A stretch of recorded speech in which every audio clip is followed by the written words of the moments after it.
All right, what's up, everybody? How you doing? So I am back now with our Tactical Arena podcast, episode 2. Let me get the Discord all set up here. Kage was so nice as to give us our own little channel on the Kage cord. Let me get Trop in here. He'll get in here eventually. So he actually just finished up BD 25 for the first time. We were all watching. It was a great thing, and oh my god, PvP player tries PvE. It's a riot. Like, I'm here sipping on my dumb bitch juice and having a great time, just enjoying watching him think about it and go through. We're live in the Kage cord. All right. So he'll be joining us here in just a moment. Of course, for those of you who don't know me, I am Metazoa. I focus primarily on the arena, recently Guild versus Guild, more so than the actual arena. If you hear screaming throughout the podcast, I do have a precious little bird, and her favorite thing is screaming. Oh, there she is, right on time. So we'll be going over a few things in this podcast today. We're going to be talking about, first off, our news from Japan. We've got our Zoma blossom already set up here on the screen. We're also going to be talking about the story update, chapter 3-2. Yes, I know, Shark Eye, I know. We're going to be talking about, no, please, get your putty away. Get your little putty. Okay, that's fine. No, yeah, other putty. Yeah, okay. We're going to be talking about story chapter 3-2. That's going to give us Extreme Killing Machine, as well as 2 new A ranks and Baby Rapthorn to go look through as well. And then Dragon Quest X. That's going to be our next main numbered event. So we'll be seeing. Send the link to the Discords. I have sent the link to the Discords. The Discords are already up. So you can check it out. Hey, there we go. There's Trop. Hopefully he saw my text and he'll be on here with us in just a moment. But we'll also be going over Dragon Quest X. That's going to be our next big numbered event. We'll have the heroes and just so much stuff from that one to cover. So when Trop finally manages to join us, we'll officially start. What's up? What's up? How you doing, Insane? How you doing? Yep. Okay. Sure. We will pause. Trop, go to the Kage cord. Just jump into the Kage cord. It's the very last channel. Kage just made a channel just for us. There we go. Oh. There we go. Oh, it's so nice. I know. And apparently, everybody was talking to me and saying that boosted servers have better call quality. So we'll see about that.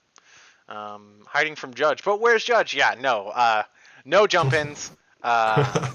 Unless they are requested. So, congratulations to you, Trop. You have 50 gold trophies, and you are the player in Global with the most gold trophies for Arena, and you finally managed to clear Blossoming Door 25. Thank you. Yeah, and it's a new door for me. I finally managed to do 25, and that's like I'm like 57 gold trophies for the record, but still. This man is our top Arena player in Global, and he just did Blossoming Door 25. I just cleared Blossom Door 25. Anybody can excel in Arena, people. Yeah. Now, also, for those of you who are just now joining us, I'll go ahead and make mention. This will be my dumb bitchometer for the night.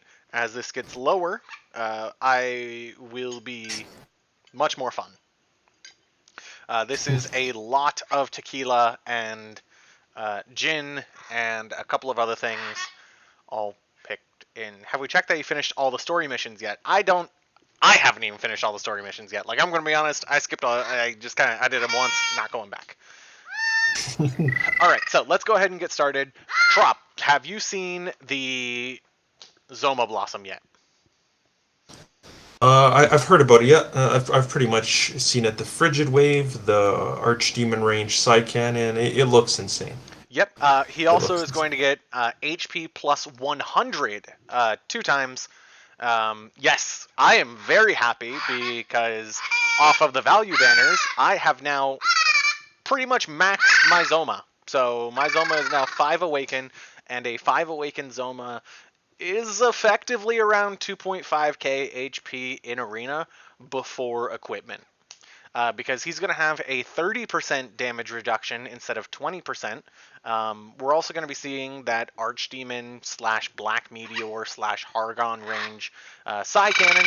We're probably expecting it to be around a 0.85, 0.9, maybe as high as a 1.1 times modifier for that spell.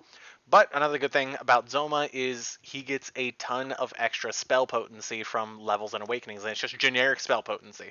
It's not like towards Psy Cannon or Glacial Doom or anything. So he gets 10% from Awakening 1, 16% from Max Awaken, and from Max Level. So we're already at an extra 26% there. Um, so he's going to be hitting pretty hard. I hope they kind of keep that into account. The second thing here is going to be the Frigid Wave. That's going to be a large rhombus Frigid Wave, and that thing pretty much takes off anything that is not a unique or named buff, as well as movement. So things like Draconic Aura, whatever it's called. I think it's Dark Mirror or whatever. You're not going to be able to take that off, but it's still going to get rid of a lot of things. It's going to be really useful for live arena and guild versus guild as well. Partially because I didn't see evasion on that list for things that it cannot take off, which means Fallen Angel Corvus and Dolmagus are both going to be susceptible to that, and it's going to allow you to kind of run those physical units. And bounce. It can clear bounce as well. So it kind of re-levels the playing field a little bit and gives us a little bit of stuff we can do here. Um, what's up, Vash? Good to see you, man. Yes, it can clear FAC's evasion, Swaggercraft. Trop, do you have Zoma? Yep. What's up? Do you have Zoma? I do. I actually have it for Awaken from like a bunch of Oh, celebration banners, so that's pretty bless. good. This is gonna be fun. I don't know if it clears his immunity to status. I don't know if that was fully checked. It might. And if it does, of course, that'll be the perfect thing that will kind of help us counter Erdrick to a certain point. Especially because, I mean, the guy's weak to sleep. Sleep! Let's see. Outside, We have Sharkai in the chat. I know. Nice. Sharkai Sharkai is. didn't come to support me. I'm kind of sad, but you know, it's Sharkai. I cleared door 25. I did it, man. Oh, he's a moderator here. Nice. He gets special privileges. Yes, so he's on bot duty, so he's going to be here to clean up all the bots. Let's see Nice. here. So that's our Zoma Bloom. Of course, it's going to be really, really nice. Oh, right, and he recovers MP and HP and no, not HP. He recovers MP and gains Wisdom on even turns. Wisdom and spell potency. Um, yeah, yeah. This is going to be a hell of a unit. I'm very excited. Of course, also pairing with Young Terry, that means you'll be able to get 30% extra damage, as well as at least 2 stacks of Wisdom by turn 2. He's going to be hitting for an absolute truckload in Arena. I love him. I've always liked Zoma. I like spellcasters, of course, so this one's very exciting for me. So, getting on to our actual list here. Okay, I guess that's a dead tab. So, first up on our list. Oh, here I am forgetting to mention. So, last time we were on, we did do a bet, and I got Trop here to go ahead and place the bets as well for our guild versus guild matchups. I don't know how other guilds have been doing so far, so we also got Trop to do this before the start of everything going on. Trop, I think you missed Starfall on here. I can't find your Starfall bet. What's your bet for Starfall? Oh, I think I said them. I said Master 1. Master 1. All right. So our lineup here, for anybody who has forgotten, Marcos has bet Arena Watch will make Master 2. Mind you, this was without Trop and I communicating on what. I was just like, what's your bets? And I sent him the list, and he just placed his bets straight off. So we both bet BDS would be hitting Plat 1. Yggdrasil Alliance, Marcos bet Plat 1. I bet Master 3. I'm already out of the running on that one. So sorry to everybody in Yggdrasil. Maybe next time. Trop. You ruined your own prediction. Yeah, I did. Maybe that's why I took the 135 against Tukey. Um, so Trop bet Master 1. Sorry, Platinum 2 for Yggdrasil. Zenith is going to be a big one here. I didn't really know about the fact that Zenith is going kind of hard this season. So I bet Platinum 2, Marcos bet Master 2, and Trop is betting Master 1. Razorin is typing. Marcos has Master 1. I have Plat 1, and Trop has Gold 1. I don't know how they're doing. I haven't heard any news on them recently. Kage's new guild. I bet Master 2. I think that he's gonna be able to make it through. Marcos and Trop are both betting Gold for Kage. Although our bet's looking kind of grim because he's already at gold. Yeah, he's already at gold, so he needs to get knocked out of both of his qualifiers tomorrow and the day after for Marcos and Trop to come back on that one. Starfall. Marcos bet Master 1. I bet Plat 1 because it's low odds, but I feel like we're going to hit him in qualifiers again. And Trop bet Master 1 as well. We've got the Because I feel like we're not going to hit him this time. He thinks we're not going to hit him. I feel like Malcolm has other plans. Like Malcolm. So for the Chase Guild, I bet Gold 1, Marcos bet Plat 3, and Trop bet Master 3. Somehow we all hit, like, Gold 1, Plat 3, Master 3. Okay, so my bad. I was down on that one. I'm thinking he's going to hit Gold. Once again, I don't know how these guys have done so far. Wait, so what did I bet on Yggdrasil again? Let's see. You and Marcos both bet Master on Yggdrasil. No, Platinum. No. Platinum 2. I was the only one who bet Master for Yggdrasil. So did I say Platinum 1 or Platinum 2? Which one did I say? Platinum 2. Marcos has Platinum 1. Okay, so they're already gonna be in Platinum. So yeah, if they somehow lose again, then we'll all be wrong. We'll all be wrong, but we're doing close to the pin here. So close to the pin gets the points. Dapper's new guild. Marcos bet Master 4. I bet Gold 1. And Trop is betting Master 1. Of course, I'm guessing Trop is out here really hoping that Game Vision is here for the hard carry.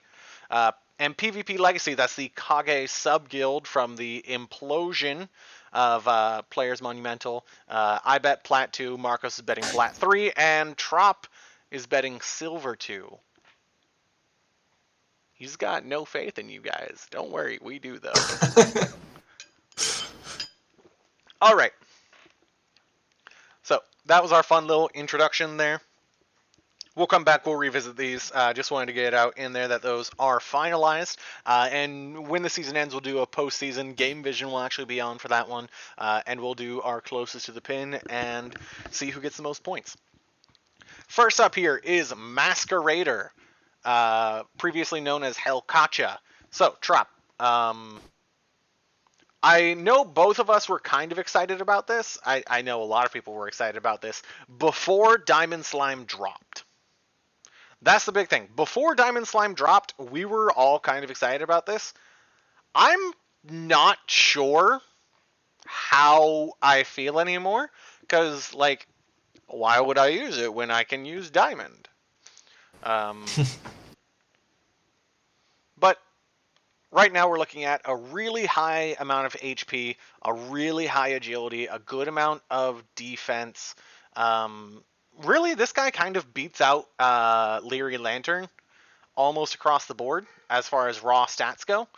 Um, and then he's got a T range Frizz Breath here. That's a 100 base, so it's going to be similar to something like Scorch. Um, also got Shove and Selflessness. And then for the Awakenings, this is going to be similar to Claria from our last recruitable A. So we're going to get a big event and everything like that. So max awaken this regardless of if you have Diamond Slime or not, because I'm sure this is going to be used for something. Also, of course, Guild versus Guild defense. There's a reason to use him because he's 35 weight. Just out Instant of damage curiosity, sorry to interrupt you. Just like a quick comment: is this guy coming up with the new hard story or is it normal story? New normal story. So he's going to be a part of 3-2. So I he's, hope he doesn't have Claria's drop rate because that's going to affect stuff too. you know, he is. Like, it's aiming. Mother. What are they going to do for us? Um, so first up here, we have the instant damage barrier. That's going to be just a straight up 15% DR. It's good. It's effectively like giving him 15% more HP for, X amount of rounds. It's great. It's also really good. So self-listening scrolls Zoma meta. Yeah, maybe. Then we use a Whoosh and Zam tank, so he'll get those resistances. Rare HP regen, which puts him in the same field as Leary was. Literally, they have the same one there. And then that level 5 is going to be a max HP plus 100 as well. So that's going to kind of put it over the edge over Leary for him. Yeah, Oh, someone's saying Wordle drop rate. Wordle drop? I don't know, maybe. I'm just here for the units. I'm not here for the numbers. I'm going to be real with you. So Yes. Yeah. outside of that, resistance here, going to be weak to Crack and Bang, so it's going to be the same thing as Dragurn. Resisting Whoosh and Zam, once again, same thing as Dragurn. The difference between the two, though, is that this guy is weak to Confusion instead of being immune to it, and is immune to Poison. I hope that comes up at some point. I don't really know. I'm gonna be honest with you. It's still worth a max awake because it's free, and we're gonna get a whole bunch of stuff to go with it.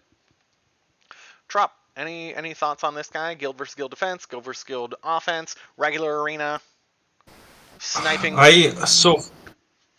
For this guy specifically, I have something planned for him. I don't know if I can afford to say where or whatever just yet. I might keep it as a secret for now, but I think I'm going to be taking this guy quite a bit into Awakening Plus. I have some evil genius theory craft for him. Evil is it? Is But it yeah, no, I mean basically? he's not that good. He's just another tank. You guys Uh, don't farm this guy. Yeah. So, confirm or deny Trop. Is it you're going to put Beastmaster Claws on him to get him really fast so you can selflessness instantly? I think the stream's breaking up with. Okay, all right. So, definitely not that. So don't do that. This is a bad unit. Awaken minus if you can. Just don't do Wicked the. minus. Trop's recommendation here is just don't do the new story stuff. You don't need it. It's Yeah, exactly. Forget that this unit ever came out. Forget that this podcast was. No, I'm just kidding. So, But no, our next unit here is going to be an inorganic mage. It's Killer Torch. This one is Extreme Killing Machines, A unit. Don't expect to see a lot of this guy, or really at all, because if anybody's pulling on Extreme Killing Machine, they're a tool. So, what we're looking at here, fairly low HP, good amount of agility, fairly low wisdom for a caster. Leadership is just raises Frizz type spell potency, Frizz, Zamel, and Magma Blast, so no real utility. Magma Blast is going to be hitting at a 0.85 modifier, so it's going to be less than Kafrizz, but it does have some variable range here, which is nice. And the important part is it generates a liquid lava space. I'm going to assume that does around the damage of an evil space, but it only generates one, and it generates it for 2 turns, so it's fine, I guess. Uh, the good thing here, I guess, is he gets the 6% extra bonus, 10% extra bonus, so we're looking at 16, and then plus 10% from 3 Awakening, so he gets 26% extra potency towards that Magma Blast. And then we'll also be seeing Whoosh and Zam resistance. Auto regen on MP, he doesn't have a whole lot, so it's not like it really matters, especially because this boy costs a whole lot.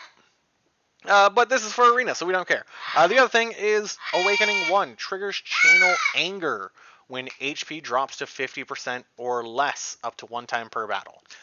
So what this means is the first time he drops below 50%, his next move is going to get a 1.5 times modifier as well for damage. So it's good enough theoretically, but he's still weak to Bang and Confusion. So take that with a grain of salt. He's basically the same as Helkacha here, except bad. Trop, any thoughts on this guy? Uh, Not really. I mean, he at least he comes in the new standard of A ranks that at least get an A rank skill, so that's good. But um, this isn't one of the ones that you'd even consider pulling for separately, which is kind of like I'm just doing a bit of foreshadowing into some future units we'll review. But I don't think I think this A is decent. Like it's better than a lot of the ones before it that don't have an A rank ability. But I don't think he goes into the kind of tier where you'd almost debate pulling just for him. No, no, Uh, no. There will be some upcoming. We'll talk about those. We're actually going to do all of the A ranks first, and then we'll get into the S ranks. So we'll talk a little bit about those. Like Trop was saying, these new A ranks just keep getting better. So stay could, tuned. could we? Is it okay if we actually do like I prefer if we do it the banner and then their A to kind of group it up to be able to rank the banner in general Okay, in all terms right. of So most value. So try not let's, to look right now, if you're everybody. okay. I've got to reorganize all this. Wait, All right. if it's too hard for you, I mean, if it's too much, if I don't want to. No, no, no. It's okay. I'll just But I think end it's up. better because then we can do an overall banner rating. Like we do the S, and then the A for the banner, and then we do overall how Start tempting is the round. banner. Um, Baby Rap is gonna have to be next then. What's this guy? He's gonna be next uh, because that's not a banner. I guess Baby Rep could be next because he's a farmable, so he doesn't really. There we go. All right, so we'll talk about Extreme Killing Machine then, so we can go back to our banner. So inorganic spell res plus 20% for the leadership. It's kind of odd, don't you think? Yeah, that's so weird. It's such a weird ability. Or leadership, yeah. I guess this guy is going to have some PvE uses, so we're going to bring him up to Awakening 3, 1k HP, 435, and 511. The stats just aren't quite there either. Like, it's fine. Going up to Awakening 5, we're still pretty low on agility. Attack is decent. HP is high enough. Defense is alright. We can go up to Master Rank 40 because it's a generic family. Those stats just, they're alright, even at Awakening 5. And then, of course, at Awakening 0, that's what you'll be looking at. Nothing too impressive here. Our skills, Yeah, though. First one is going to be Suction Screw.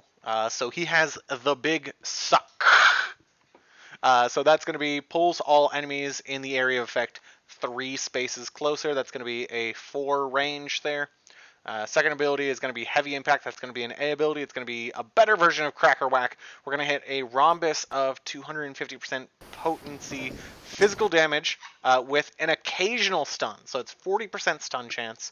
And then finally we have Shining Bolt. This is an above average single target nuke, 1 to 2 range. It's 310 base, bang damage 2 times. Just off of that alone, like I said, can you resize this so chat doesn't... I mean, I could, but, like...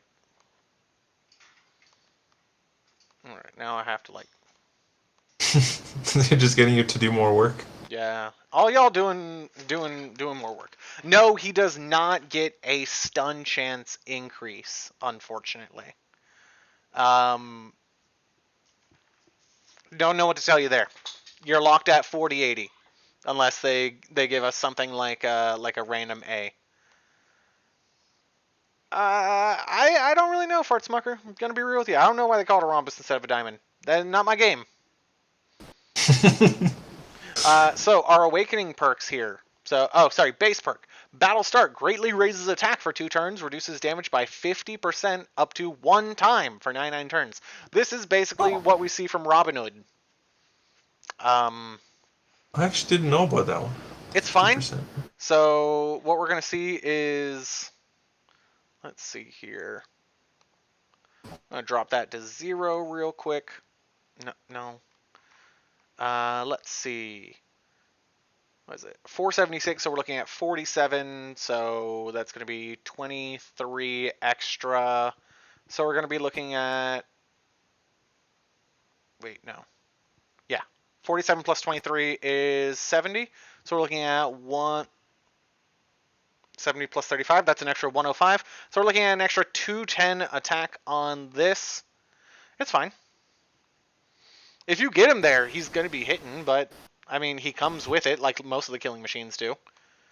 And then he gets 1 hit of 50% DR. That's fine. 40 Lollipop for 4488. Can you only roll... How do you get to 44? Isn't there 3 rolls for it? Couldn't you get to, like, 46... No, 4692? Celery? Here we go, alright. Thank you, Shark Eye. So, outside of that, we've got Bang Booster. Raises move by 1 and raises Bang type physical potency. Shining Bolt. Awakening 3 is going to be when attacked by enemy. Attacks with a suction screw if within range to counter. So, basically, whenever he gets hit, everything in a line gets pulled towards him. If you need to, like, bait something forward, you can do that. So that's fine. It's fine. That would be the main reason to pull on him, I guess, is if you want the suck. And then the turbo option is going to be greatly raises agility for 2 turns. This is kind of where he becomes useful because he's going to get an extra 80 plus 80, that's 160. He's going to get an extra 160. So at Awakening 5, he going to be fast, boy. So yeah, I mean, I'm kind of starting to get what they were going for with this guy. I kind of get it. The fast, pull stuff in, 50% damage reduction.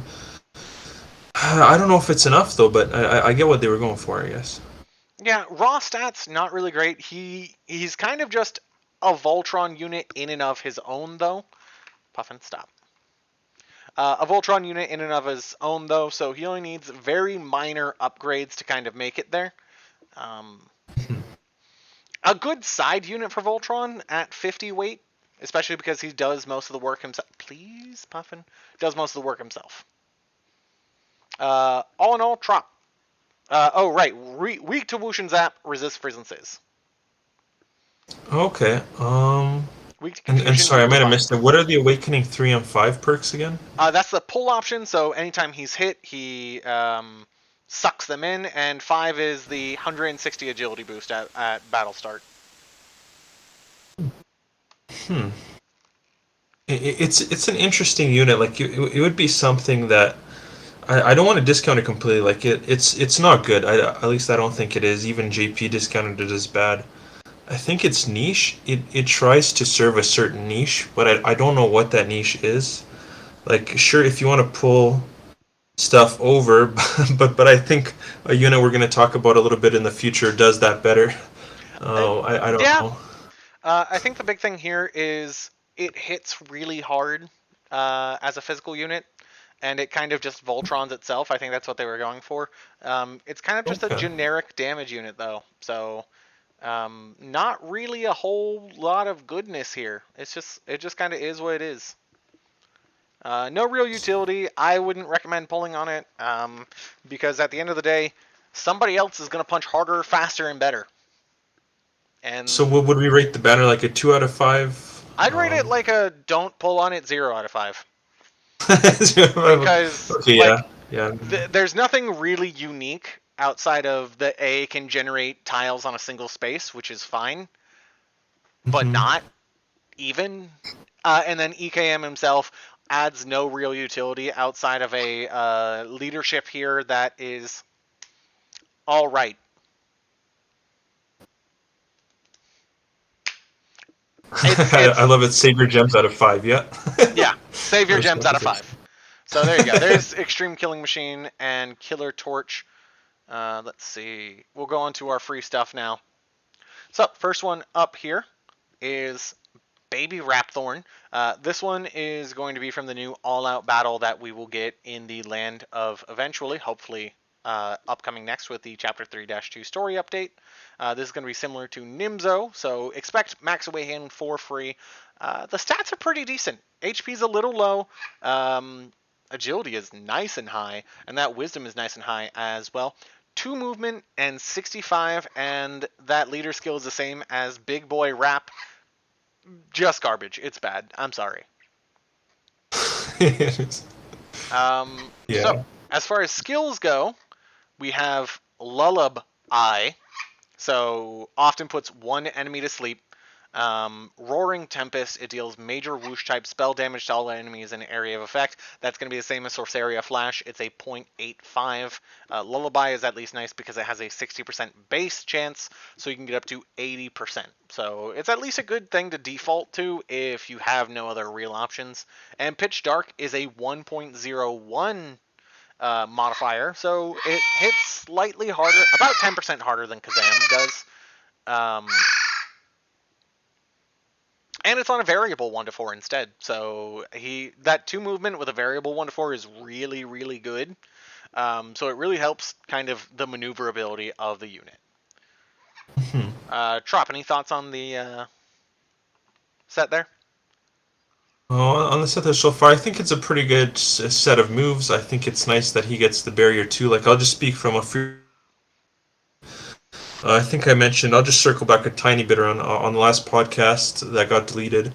I mentioned quite a bit how annoying Fallen Angel Corvus can be for free to play players to bait. But I feel like if you pair, for example, this guy with Duel in a fight that you see FAC, I feel like it's fine because FAC will just miss Duel and take the barrier off this guy, and this guy can actually hit FAC, so it could be an interesting. He could see use in Arena for the more free to play crowd if you're seeing FAC. Okay, I like that's the fair. unit. Now, Trop with the big spoilers. We're going to go through the passives here real quick. Awakening 0 is going to be action start on even turns until 10, so that's going to be turn 2 for us. Just one sec. We got a guest here. Raises wisdom and agility for 3 turns. So that really has no effect on agility until turn 3, at which point you're going to get a ton of agility.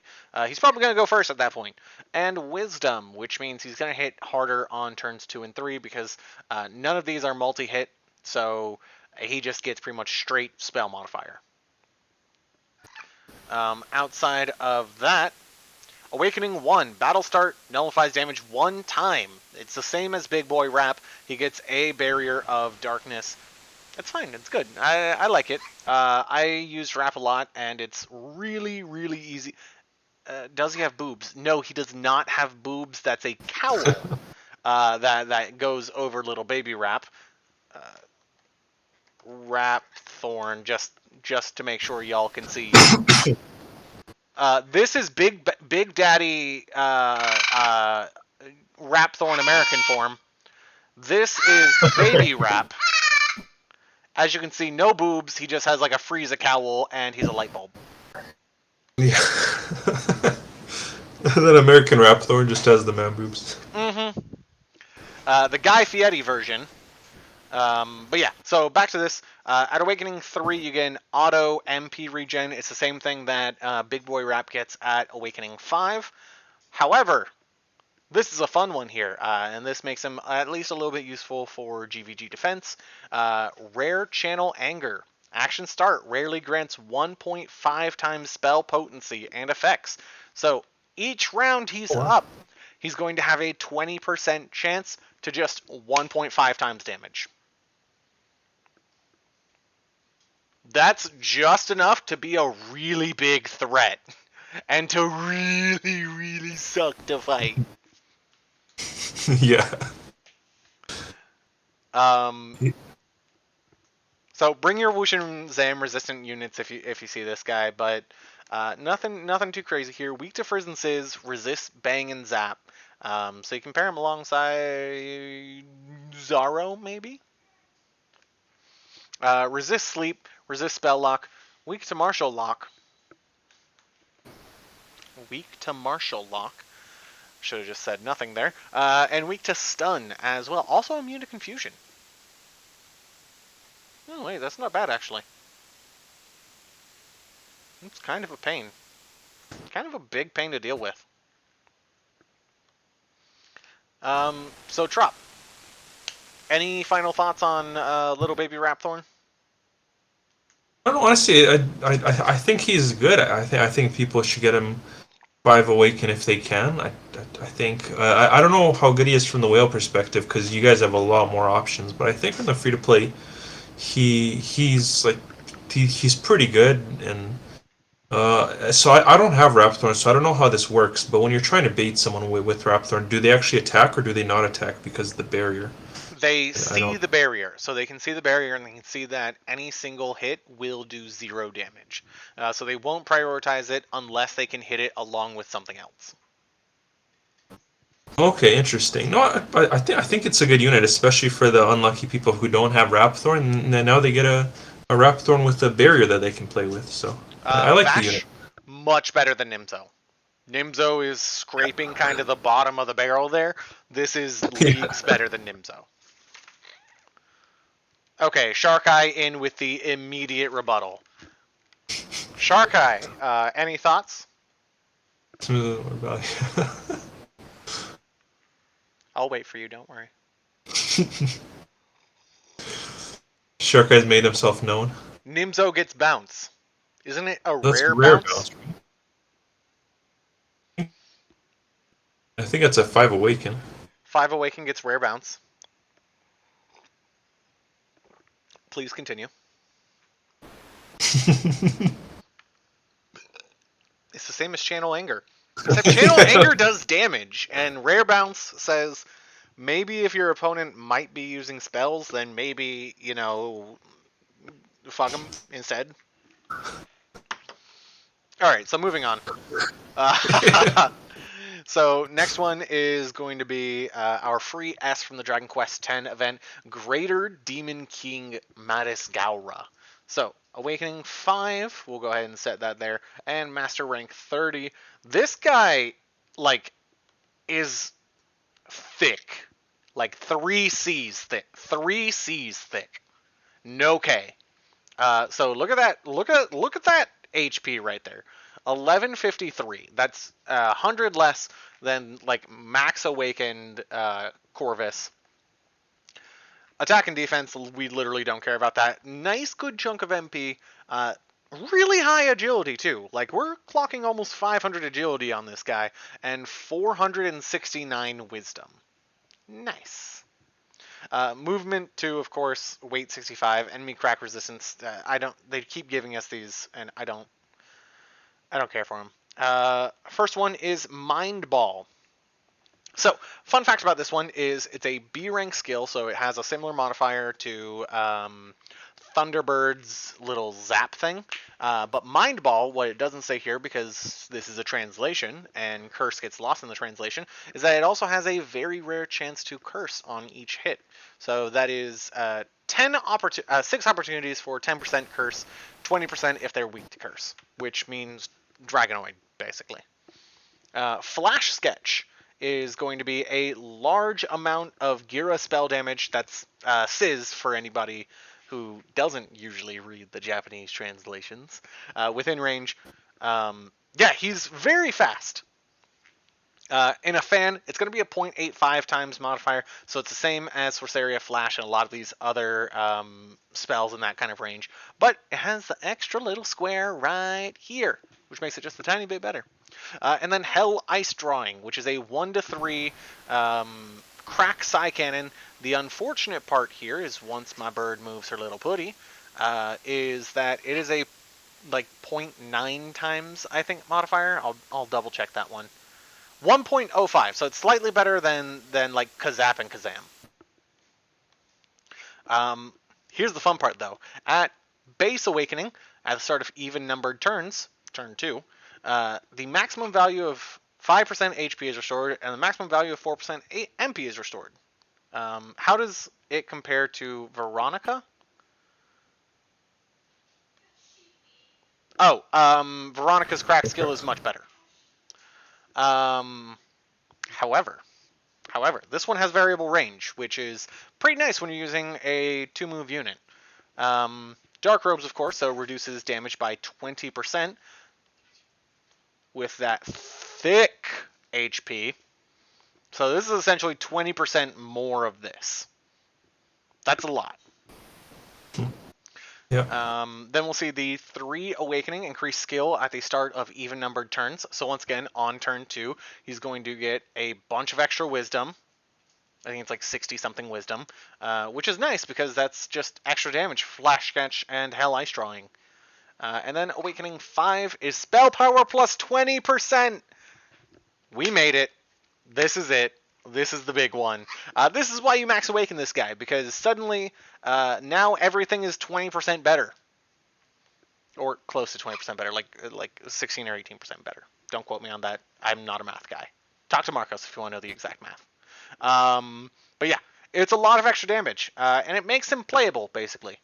He resists Frizz and Zam, weak to Bang and Zap. So it's pretty much the same as Fallen Angel Corvus there, except immunity to confusion. He's weak to Bind and Charm, which is kind of like saying, run rampant, my friend. Because, fun fact, even if you bind him with Dole, he can still Hell Ice Drawing. Unlike Hadler, unlike a whole bunch of other units, if he's bound, he can still hit someone. Which is kind of nice. Especially because that'll be hitting 20% harder. So it's going to be hitting about the same as Veronica's crack spell, except it also gets a whole bunch of extra potency as well. So the bind is pretty much a useless weakness. Kind of a useless weakness, except for one specific unit, which we'll talk about in a little bit. Trop, what are your thoughts on this guy? I know you're free to play, but I don't know how you feel about spellcasters. Yeah, you've nailed it on the head. Like, I'm free to play, but I don't use traditional spellcasters very often. He's 65 weight, which is a lot to ask for. He competes with a lot of different units. Man, maybe for GVG defense, because spellcasters seem to do kind of well there, and his weaknesses aren't. Everyone say hi to Mickey. She's grabbing the dog right now because the dog is Hi, Mickey. the tiniest baby. Loves crying almost as much as the bird loves screaming. Yeah. I'm kind of in league with Trop on this one. This is more of a PvE unit. Krakens are really, really good elements for Arena. I could see the possibility of this unit being used as a substitute for certain things, but 65 weight really hurts, and move 2 really hurts as well. Weightless weeks, of course, gives us a little bit more, but you'll usually see something better on weightless weeks. Yeah, the element combo is really good. Sizz and Crap. Sizz and Crap. Crap. There we go. All right. Yeah. This is a good unit to teach something like maybe buff. Because, like, your opponent's not going to want to engage it directly, and then it just kind of sits back in buff, and then your opponent tries to move in, and then on turn 2, you know, boom! Boom! I'm thinking. That's at least what I'm thinking. Of course, anything could happen here. But yeah, we'll close out on Great Dimming King Madagascar, unless you have any notes on him, Trop. No, I don't think he's super noteworthy, honestly. He's okay. We're about at 50% dumb bitchometer, by the way. Still got some left. So we'll move on to our event A ranks. So both of these are really good. These are basically Generation 1 S ranks that you can max awaken for free. So I'm just going to lead with that. Shark Eye is going to be so happy. I know he is. Awakening 5 and Master rank. You know what? We're getting a lot of heroes. I'm going to start putting into Master rank 35. So look at that. 1000 HP, 539 attack, and he's a little slow. He's got 390 agility. But we'll see why later. Movement of 3, weight 35. That's the important part right there. Weight 35. Raises hero physical resistance by 10%. Maybe you'll find a use for this at some point, but I don't know. Critical Art raises the user's tension for 1 turn and raises the agility for 3 turns. So you're going to get like 60 agility out of that. It's pretty good. So that's a good thing to kind of just do on turn 1 and then push on turn 2 for extra damage when you have 20% extra damage. Bird Blade. I think that's supposed to say Blurred Blade? I don't know. Deals minor zap type spell damage proportional to attack to 1 enemy 4 times and very rarely paralyzes. This is similar to Thunderbird, of course, except I think this one's unreflectable as well. I don't think it translated correctly, though. I could have swore it was unreflectable. Maybe I misread that. It doesn't look like it. Oh well.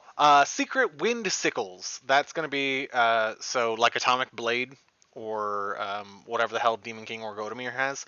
It's going to be very similar to that, basically the same thing, just whoosh instead, which is nice because it gives us access to an easily obtainable whoosh physical unit outside of like Lionheart and Dragwar. And then Battle Hardened Slash. Deal 400 per... Yes, the chat is... how about I do... Is that better for you guys? Is that... Now it's all... Look at what you made me do. I hate this. Alright, we're going back to the old way. You'll just have to listen to what I say. Or I can change it. We're going to try and change it real quick. Alright. Bear with me. I'm... Alright, so we're going to unlock this, and we're going to make it slightly smaller there. Hey, there we go. I am a genius. Congratulations, everybody. I have managed to use my 500 IQ to fix the chat. There you go. Please keep your applause until the end. Shark Eye over here is probably just like smacking his face because he actually uses Twitch. Made the chat flaccid. What do you mean it made the chat flaccid?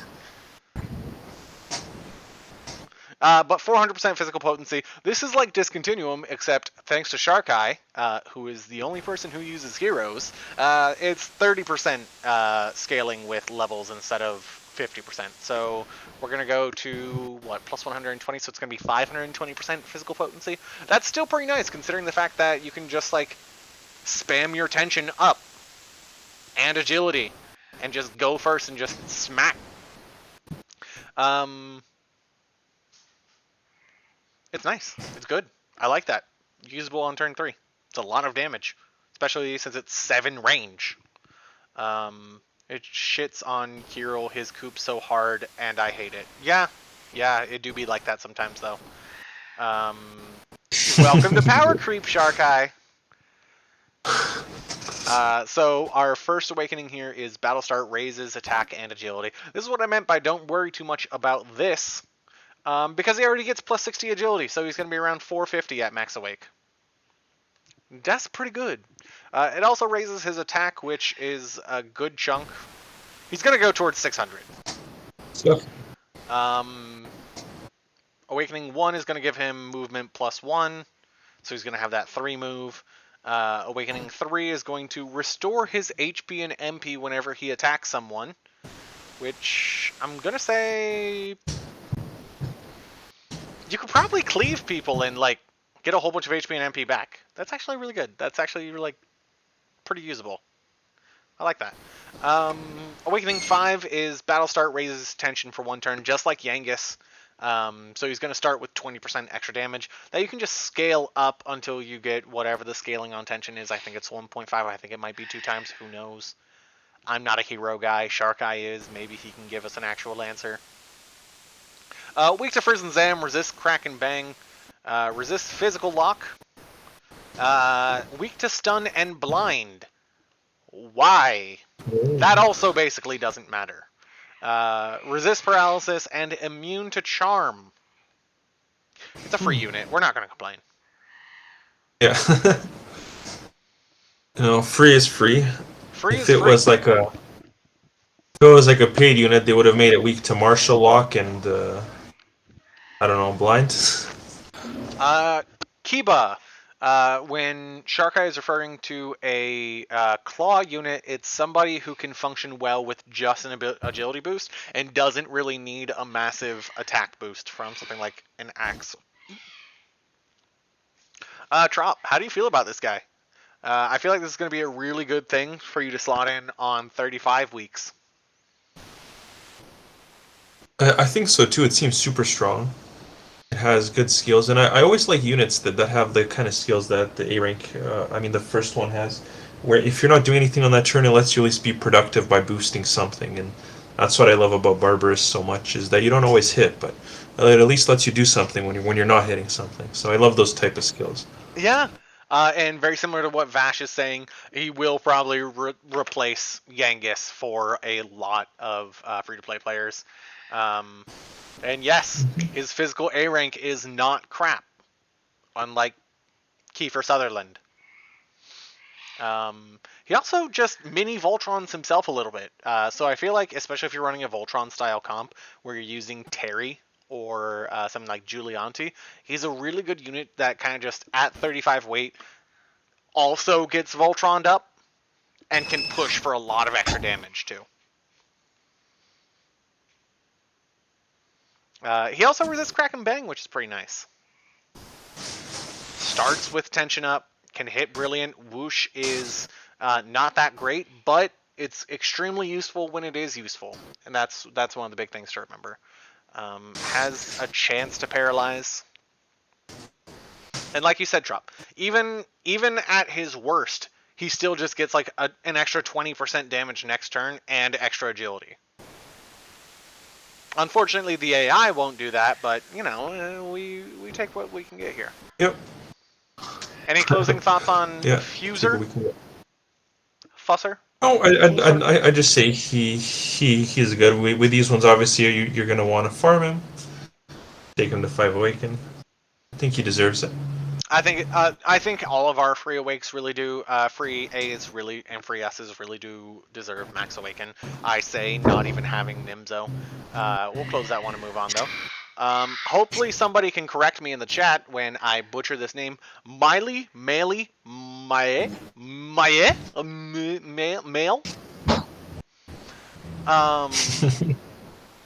The ogre chick.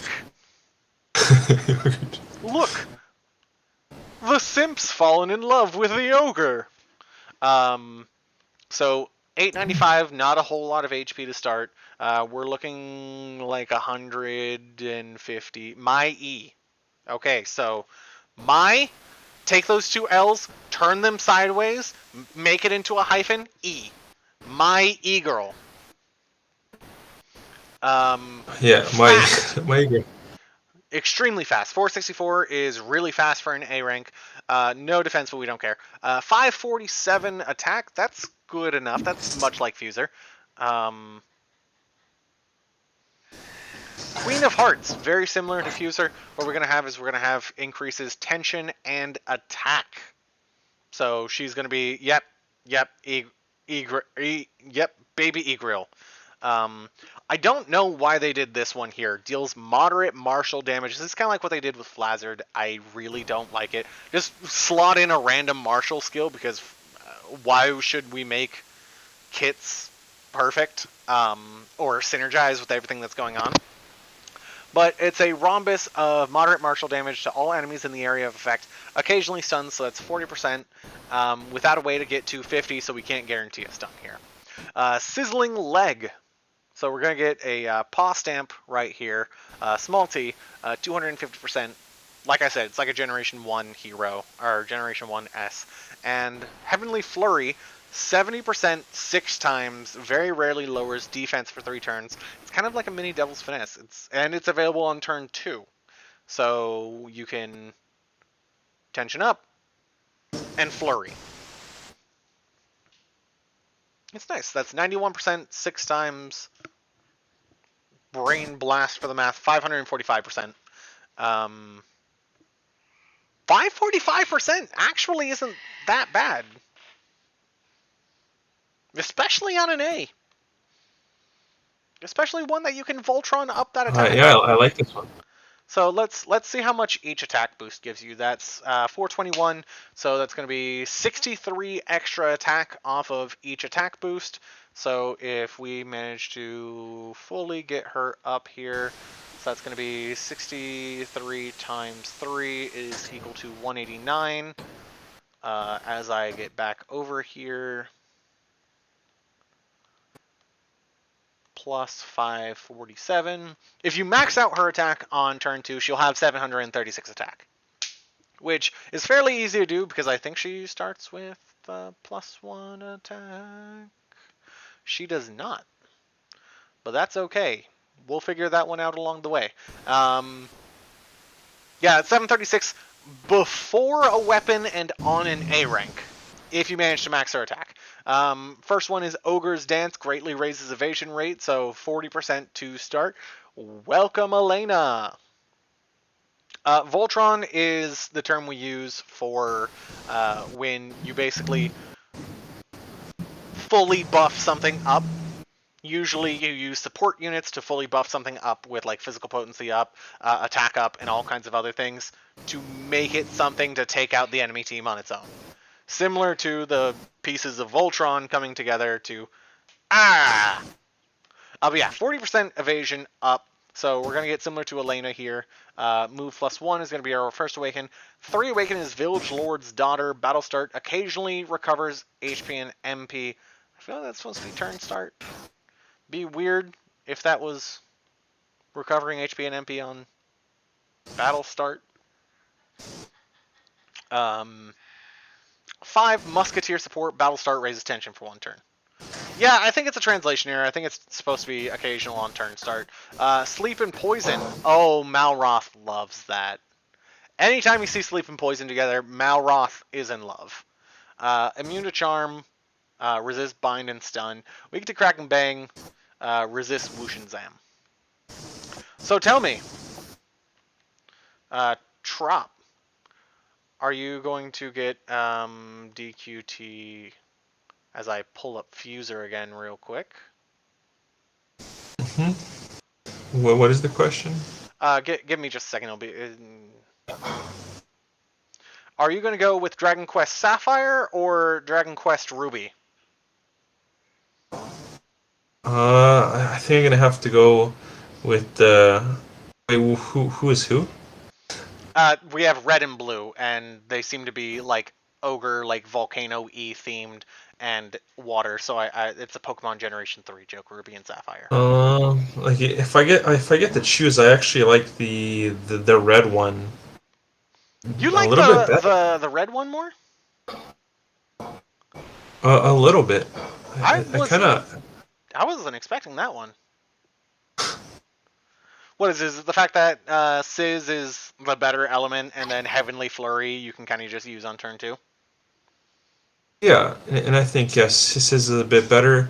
I think a Warrior's Roar is flexible. It's not guaranteed, but it's more of an oh shit button. I can use this, especially because we were talking earlier about how Madagascar is weak to stun, but you can't use Vendrago stun because it's a spell. I mean, you could use this person.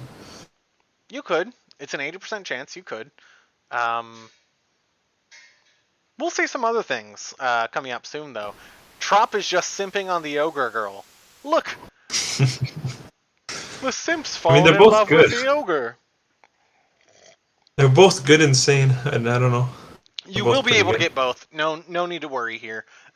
So we will be able to get both of these. I think we're in both in part 1 as well. No, you don't have to choose. You will be able to get both. I just wanted to see what people preferred. Personally, I like Yeah, we're Fuser a making little it bit seem more. like we have to choose. I don't quite care for this one. She feels a little bit more RNG to me, and I feel like I can use Fuser a little bit more effectively. But of course, that's me. I have the kits to Voltron out, and I don't really need like evasion or like a rhombus of stun. All right. Oh wait, are we? Sorry, we're skipping a little bit See ahead here who do we have because next? Trop made me reorganize all this. All right, so uh, here we go. We have 2 banner units and the first banner A. We'll see how long they run these banners for in Japan.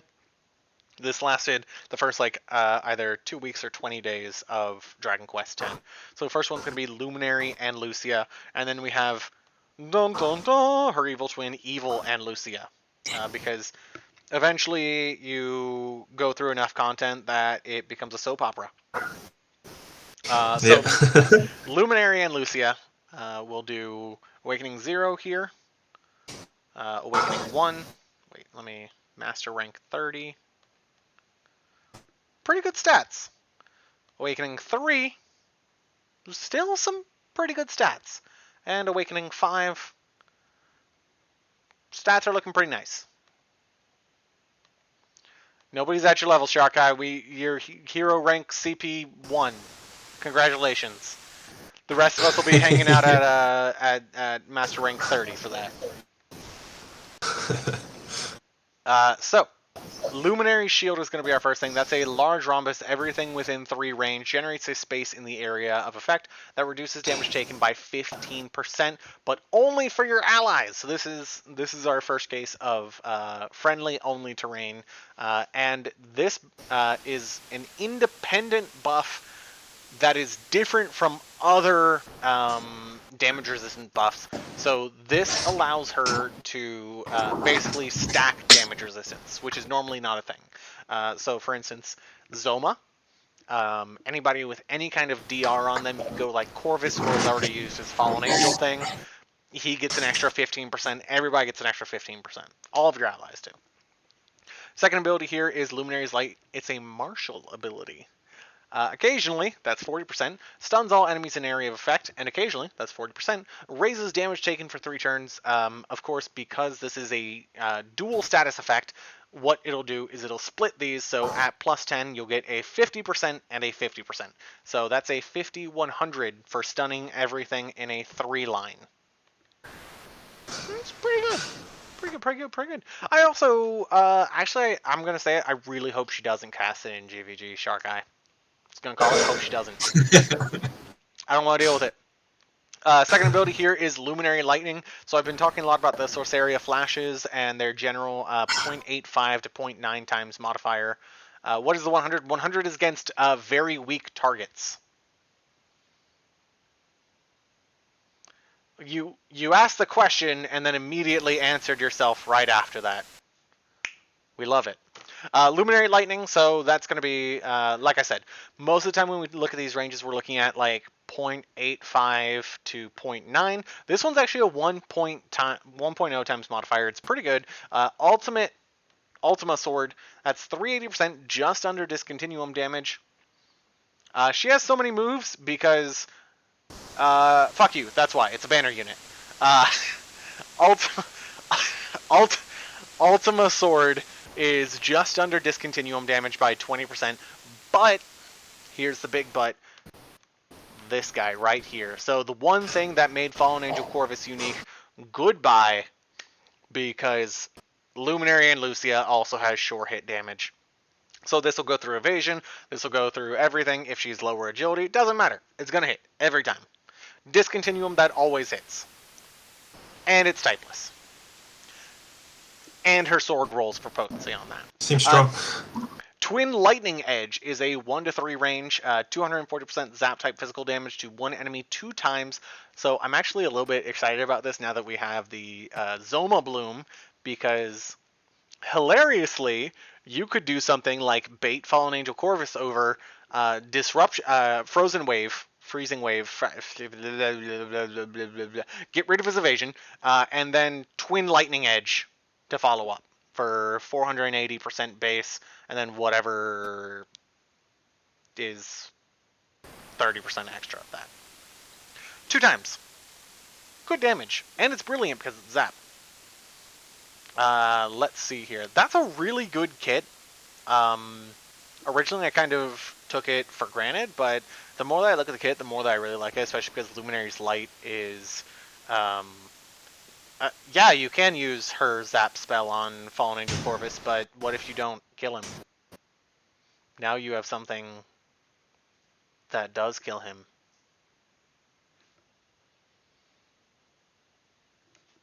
Luminary's Light is really good. I didn't realize that it was a martial ability, and the fact that it is a martial ability is really, really good because it gets around stuff like bounce. And I think martial abilities that don't do damage still hit through evasion. Don't directly quote me on that. I read that somewhere, and I don't have a source. Maybe somebody can correct me on that one. Like I said, Interesting. So we're finding more and more counters to CGM. I don't have a source. Don't quote me on that one. Let's see here. So, our first Awakening Zero ability, Battle Start or Action Start. When the HP is 50% or over, 30% damage reduction. That's pretty easy to do. Just, if you're taking damage, congratulations. You have 30% DR. It's 30% harder to take you below 50%, and you only lose it if you start your turn with less than 50%. So even if they take you below 50%, you still get to keep the DR until your turn starts. Spell potency and physical potency, so it's really, really good. Can't miss if it's a non-damaging martial. There you go. Back Demon with a save here. Awakening 1 is going to be the same as Nocturnus Awakening 1. Raises attack, wisdom, and agility on odd turns. So this is actually really, really good because, like, that's 45, so plus 22, 67, so it's 67 extra attack, and 36 plus 18 is going to be 26, 50, 54, and 54 extra wisdom, as well as 70 extra agility. So if you're facing them at Awakening 5, turn 1, she's going to be fast, but she's not going to be that fast. Turn 2, she's almost assuredly going first. As I skip ahead here a little bit. Awakening 3, when attacked by the enemy, 40% chance to raise tension. So, yes, thank you, Celery. Thank you for quoting me on that. Raises tension for 1 turn, so you can use her to bait some things, as you saw in my quick little showdown there. She does have Sizz and Crack resistance, so it's pretty easy to bait a lot of things from the Bloom Brigade and a lot of newer units. And if you're hit, you have a 40% chance to do 1.2 times damage. It's a good trade-off. I like that trade-off. Awakening 5 is just going to be Action Start, restores MP. It's fine. It's a PvE thing. Now, here's the big thing. She is weak to sleep, like a lot of heroes are. Maybe Sharkai has a reason for that. Maybe it's because, like, oh, they just woke up, so they've got to be weak to sleep because they were asleep for eons before they come out of their slumber. I don't know. She's also weak to bind. She is immune to paralysis, though, very much like Fallen Angel Corvus, and she is immune to 50% resistance to confusion. It was personally designed by aiming to make Sharkai hate Baron for Kasnus. Yeah, that's what I thought too. Like, I don't know if Dragon Quest and Legend of Zelda do that. We're getting a little bit lower than half on the dumb bitch meter, by the way. I don't know if, like, the hero is like a legendary. I played the Monsters games. Trop. Which you played like 8 and 11, right? That was it. Yeah, those are the only ones I got to play. Did did the hero start off like sleeping or anything in those, or like get put to sleep a lot? I don't think so. I don't remember. It's been so long. Oh lord. All right, so maybe if you're in the chat, drop a reason why so many of them are weak to sleep. Maybe we'll find out. But yeah, so we've got hero physical potency plus 25%. When you're including that in like Ultima Sword for sure hit physical, it's pretty nice. Pretty nice. It also works a lot with a lot of the physical heroes in general, plus 25%. Shark Eye is shooting himself about this unit though, because that is a 65 weight. So Shark Eye can no longer run heroes, because the heroes that are being released from this point forward seem to be on 65 weights instead of 60 weights. So he can't run 4 heroes on 240 weights. He's gotta mesh and mix and match. He has embraced the Diamond Erdrick way. Oh God. Oh God, help us. So that's our Luminary and Lucia. Trop, tell me, are you going to be pulling for Luminary?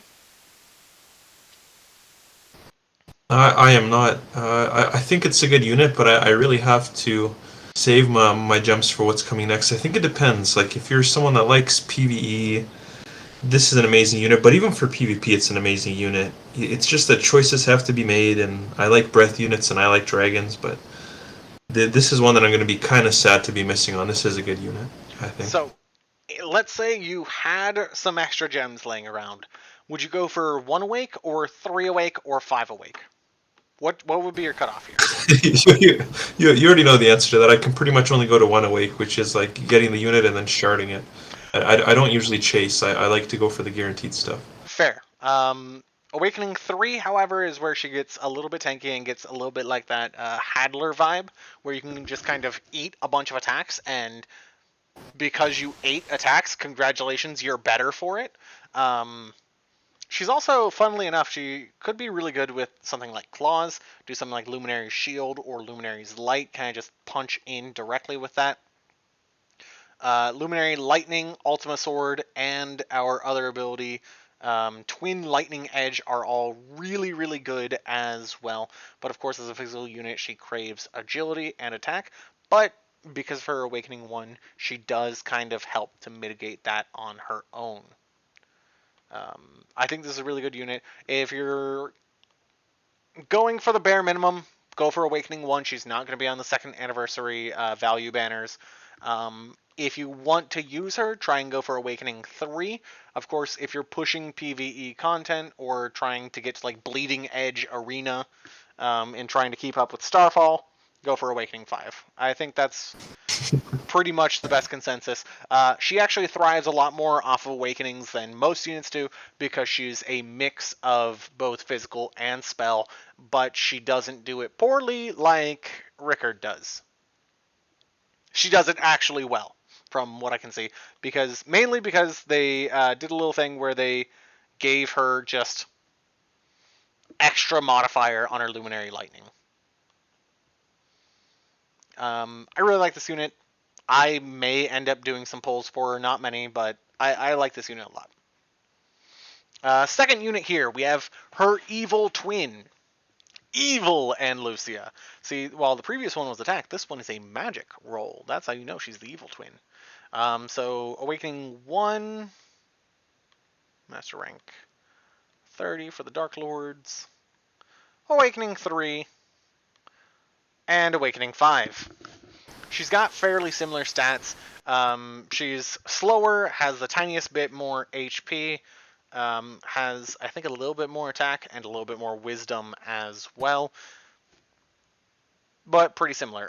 Her later skill is going to be Mystery Unit Spell Potency plus 25%. So what is the canon lore behind 2 versions of Andalusia? Fun fact, before we go into this, I actually really got into it as well, because I wanted to figure it out before we got into the podcast.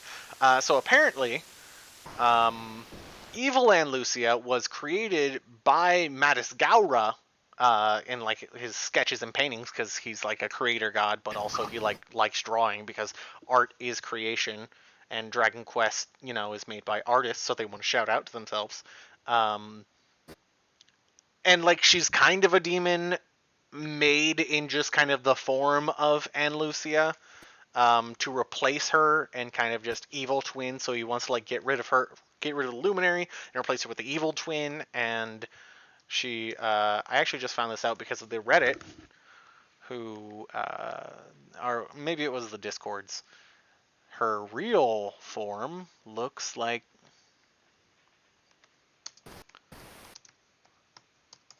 You'll go crazy when you see this. It's not Bikini Summer one. It's this. This is her real form. Apparently, they also brought her out in whatever the other one, Super Light or whatever. You can even see her shadow in her Valentine's Day dress. There is the cockroach thing. So I tried to look a little bit more into it, but the wiki is a little scarce. Zeus, get on that. But from what I can tell, basically he created a demon and then shaped it into the form of Ann Lucia, but this is its real form.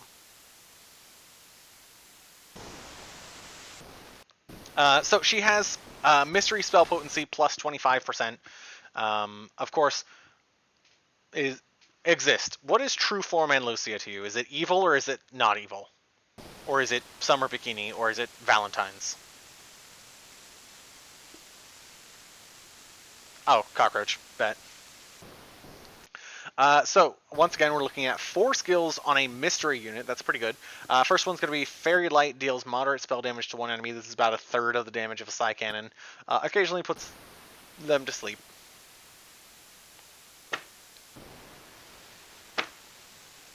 Okay. Battlefield Abyss. That's going to be a, once again, large rhombus. Everything within 3 range generates spaces in an area of effect that raises damage dealt by allies by 15%. If you want to be really aggressive, this is the one to go for. She's going to make everything, all of your allies hit a lot harder. Third ability here is going to be Totally Cold Blade. I don't really like that name. Feels like Totally Spies. Deals above average physical crack damage to all enemies in the area of effect, and pulls them one closer. Pretty good. Pretty good. Creation Magic. This is the one that everybody's freaking out about because this is the one that everybody is saying, hey, this is the big diamond slime killer. This is the blah, blah, blah, blah, blah, blah. But I'm going to show you real quick. Creation Magic. So that's a 1.1 times modifier. It's less than a Psy Cannon. It's about the same as Gem Slime's like Gold Cannon-ish.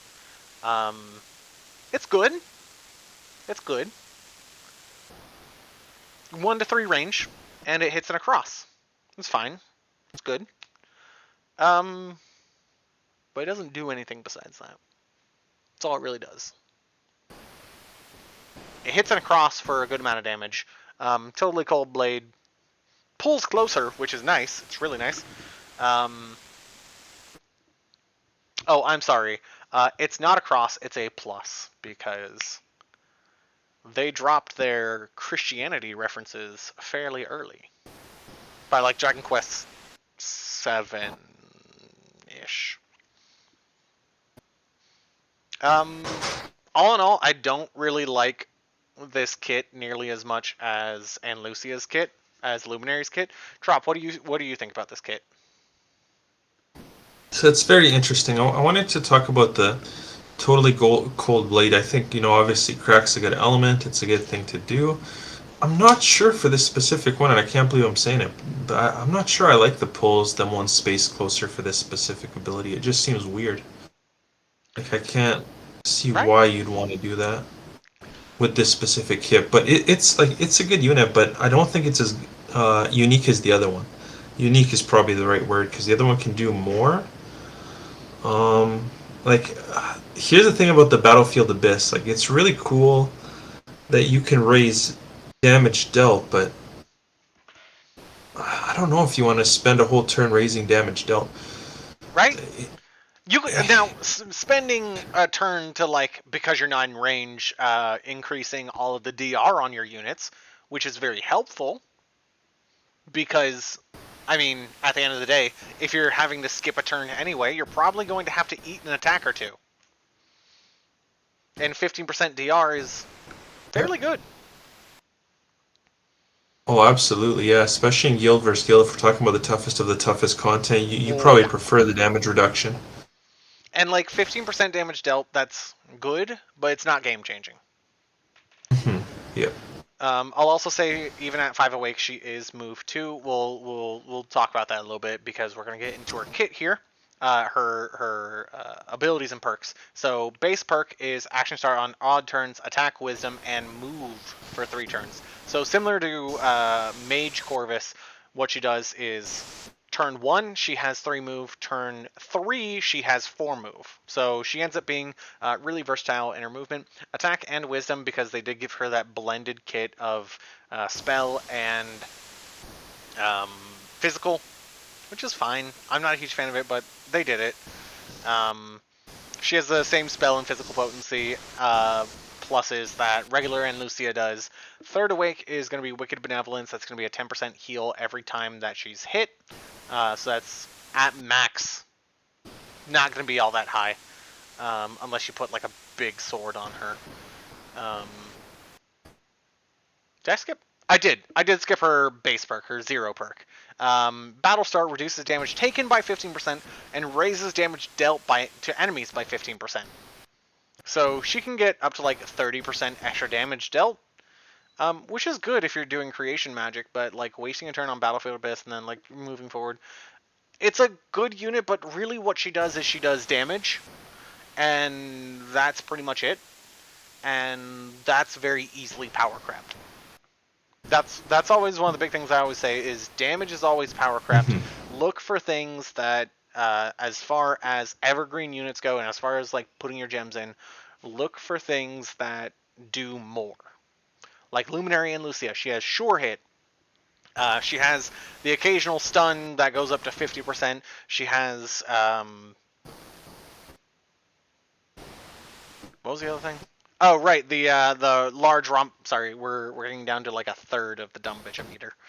So we're getting down to like she also has a DR, which DR ends up being really really good long term. Especially the more that damage goes up, DR also increases in value a lot. Wicked Robes. So she gets extra damage and she has a minor damage resistance buff. And then Awakening 5 is going to be the same. Auto MP. Auto MP.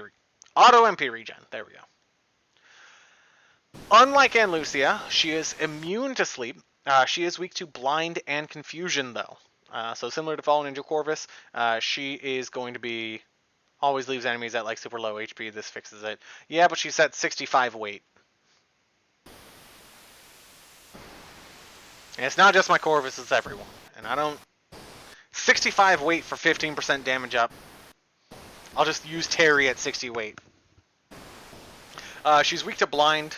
Doesn't really matter because her big thing is her creation magic spell. She's weak to confusion, which is huge. That's really bad, especially because like Barry is a big counter for her, and Damselfly and a whole bunch of other things all are using confusion. Confusion just continues to be worse and worse as we go on. She's weak to whoosh and zap. So while she's not weak to bang, she is weak to zap, which is a big overlap with a lot of other units. Whoosh is one of the better ones to have. I can't really say anything about that, but the same as Luminary and Lucia. So on the Miley Road.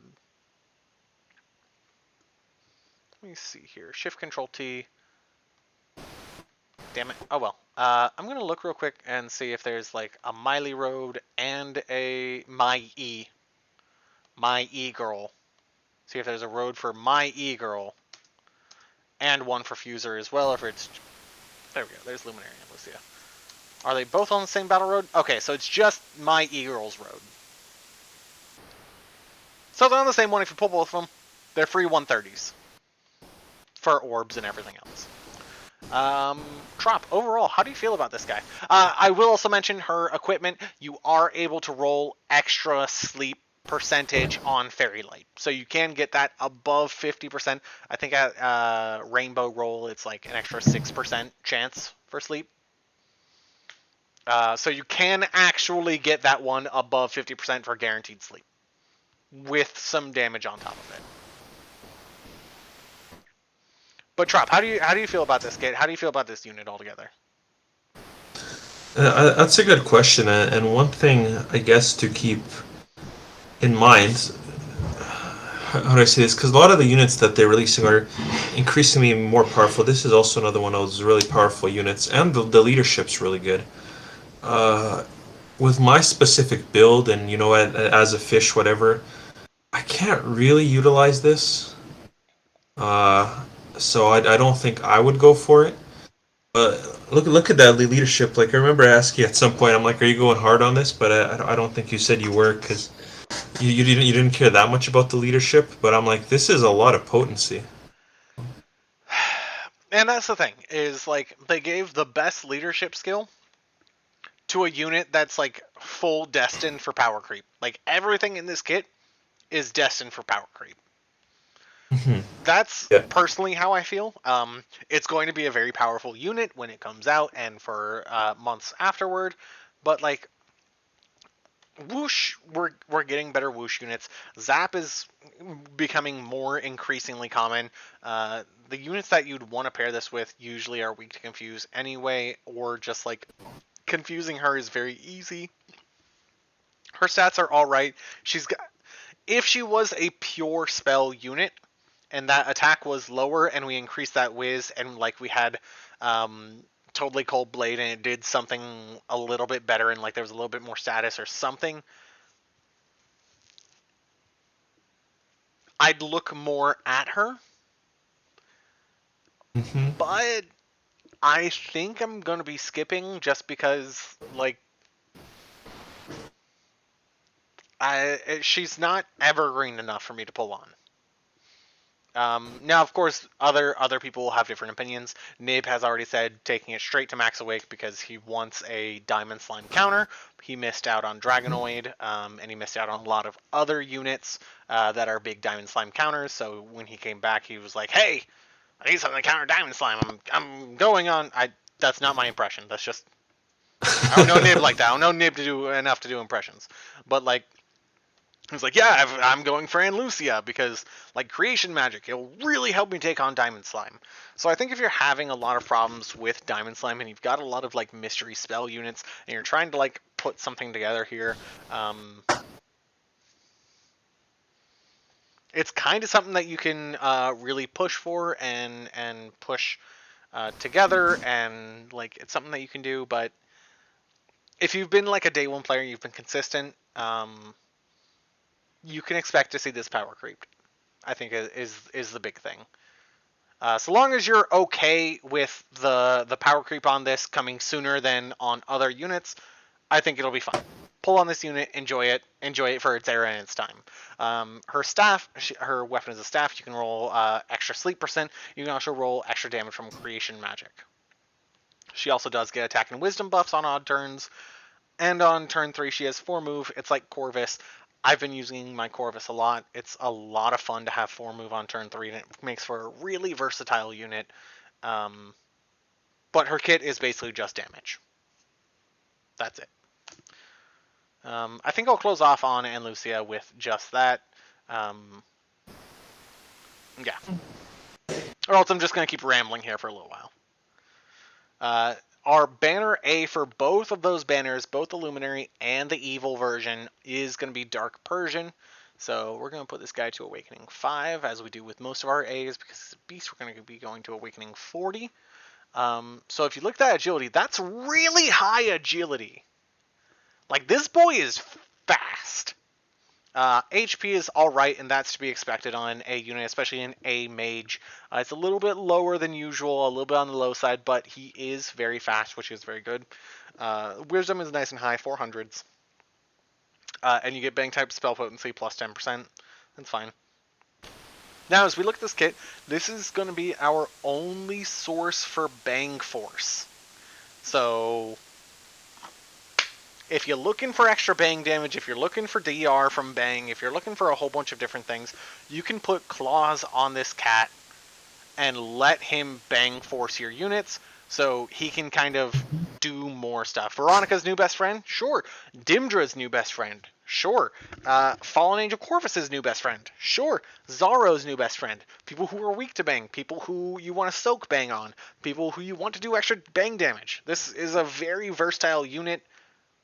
Yes, as I'm going up next. Cat Boom is going to be a 3 range, deals major bang type spell damage to one enemy, and that's going to be a Psy Cannon. Like, that is literally 1.3 times. That is literally a Psy Cannon with a 20% chance for a 3-turn charm. I love that. It's a really good unit. Yeah, Which Sorry. bumps up the ratings of these banners, right? Because if we're considering them overall, the S and the A, it bumps up the rating overall because the banner units are really good. This A unit's really good. You know, this is kind of like a banner you'd want to pull on. These guys. And it'll help because we do get 2 sets of 10, one for evil, one for good. So you will get 20 pulls for free on this banner. And then, of course, if you're doing paids and stuff like that, you have a good chance to get this one to 5 awake pretty easily. And then if you do pulls on top of that. I noticed they gave it crack just for the fun of it. just to fill out the kit. But really, the only thing you want to pay attention to is Bang Force and Cat Boom. Yes, this cat does improve your Dimdra. And it improves my Dimdra too, because straight from value banners, mine is 3 awake already. Didn't pull on the banner at all, only value banners from like DQ Day and the tiniest bit from 1.5 Annie, and I'm at 3 awake. That dude gonna be hitting like a truck, but we'll get to that next episode. Of course, as an A rank, it's not going to have a base perk. We're going to get bang type spell tricks at 1 awake though. That's good, especially because Cat Boom is a Psy Cannon. 3 awake is going to be occasionally raises wisdom for 1 turn. Once again, we have a Psy Cannon, so that makes that really good because not only are you getting a good buff there, it's straight damage on that buff. So if we look at it here, 15% increase is going to be somewhere around 35 plus half of 35, which is 17, which is going to be around 52. So you have a 40% chance on your turn to get like 52-ish extra. That's good. I mean, that's like an extra 60, 70 damage before Brilliance and all your other modifiers on here for damage. That's pretty good. Weak to Frizz and Whoosh, that's bad. But resist Sizz and Bang, that is literally the best set that you can resist right now. Like, those 2 elements are the best 2 elements to resist. Whoosh is one of the best ones to be weak to, and Frizz weakness, I'm going to be honest, is really bad, but, I mean, it's an A rank. It's got to have a weakness. Weak to Sleep, as most beasts are. And weak to Curse, too, which is a little bit weird. But that's fine. Gonna be immune to stun like most beasts are. It's a pretty good setup there. I will now mention, now that we're here, we are at 100% on the dumb bitch-o-meter. So expect this to get more fun as we go along. All in all, Dark Persian is going to be one of our best A-rank units. It's a really, really good unit. Really, really good unit. This unit is worth it enough to pull on the banners and hope for either base pulls or awakenings for. How do you feel about that little hot take there, Trop? Yeah, I think so. I think the banner's worth it. It makes it more value to pull in the banner. I kind of agree. Yeah. So now we're gonna get into the ones that we're really excited about. I mean, I'm already really excited about Dark Persian now that we've actually like gone over it, because like that dude don't even need a staff. That dude just needs like extra claws and just like bang force, boom, done. All right. And I mean, it's good, but I mean, like, with the ones we're getting really, really excited for. Yep. So these are our last 4 units. Dreadlord Nelgel. So this is a fun one here. He is 65 weight, but I will mention this is one of the few units that works perfectly fine at 0 awake. If you're going to do a paid just to try and like get a 0 awake unit, this is one of the best ones for it. And you'll see why in just a moment. So those stats are all right. Of course, you're going to want a lot more agility because this is a physical unit. So you might want more perks just off of that. I'm gonna go slowly here to reveal. Magic Bullet is a 4-range ZAM. 185% ZAM physical damage on one enemy at 4 range. That's a 6 base range. That's fine. That's good. Second ability, Mayu's Prison Flame Sickle. It's going to be 250% in a large fan for his physical damage, and it pushes them all back 2 squares. It's pretty good. It's like Headbutt, but, playable. Playable. And here's the reason why. Mayo's Flash Sickle. We're going to ignore this first part, and I'm going to click on this because the status didn't actually translate. You'll see why here in just a moment. 60% chance for a 3-turn bind. This means that if he hits somebody who is weak to bind, even if they're bloomed, they are bound. That's it. This is our second unit with bind who is actually playable with a guarantee bind. So we have Dolmagus, who, of course, if you get him to 5 awake, congratulations, you can now full bind a unit. It's really good. I really, really like Dolmagus at 5 awake, but this unit, with a 4 range, is able to bind things and stay out of range of almost everything except like Hargon, who is weak to bind, while also doing some damage. That's just a plus on this. So you bring this guy because he can bind units and he can bind multiple units, and that's what he do. He bind. He's also a triple element unit, so he's got Zam, Frizz, and Sizz.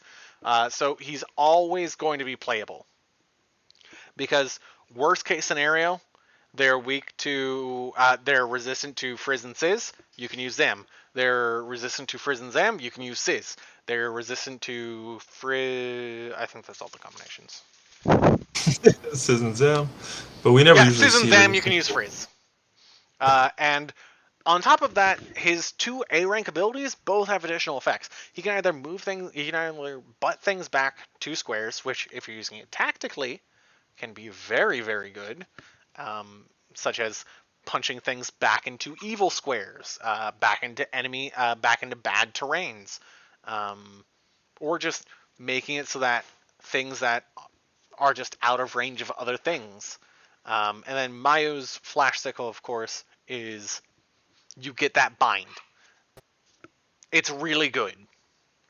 So this is one of those units that I talk about when I talk about Evergreen, and we kind of remove the damage from the situation and we look at what they can do. This unit is worth it at even 0 awake, which is really incredibly rare. So base perk here is going to be each time anything is knocked out, the number of that translated really weirdly. We're going to need to. This is going to be anytime anything is knocked out, you get 15% extra attack, 25% extra defense, and an extra move. Anytime anything is knocked out as the base perk. Now, our first awakening is going to be at the beginning of battle. The evasion rate and the damage done to the enemy are greatly increased, so he's going to get 30% extra damage and a 40% evasion rate. Just boom. Done. 30% extra damage, 40% evasion rate. 3 awakening is going to be anytime anything is knocked out, he heals and recovers MP. And then the 5th awakening is going to be kind of superfluous, but we hear. Each time anything is knocked out, the agility, he increases agility. There you go. He increases agility whenever anything's knocked out. So it's a better version of what Malroth does.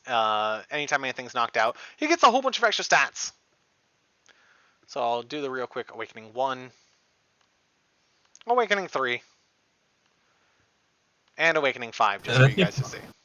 I think what you're trying to say is that you're gonna max awaken this guy, right? Hell no. Hell no. Oh no. He is worthy of a paid from pretty much anyone and everyone. Because the thing is, a lot of Dark Lords and a lot of really big problem units are weak to bind, and he guarantees bind on anything that is weak to bind. Even if it's bloomed, even if it has resistance, he is still binding it, so long as that attack hits. It's an invaluable tool for your arsenal. It's really, really good.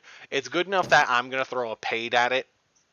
I'd recommend, if you have the resources, going ahead and throwing a paid at it, because even at 0 awake, because this guy's not going to be on the second anti-banners, he's still really good, even for a physical unit.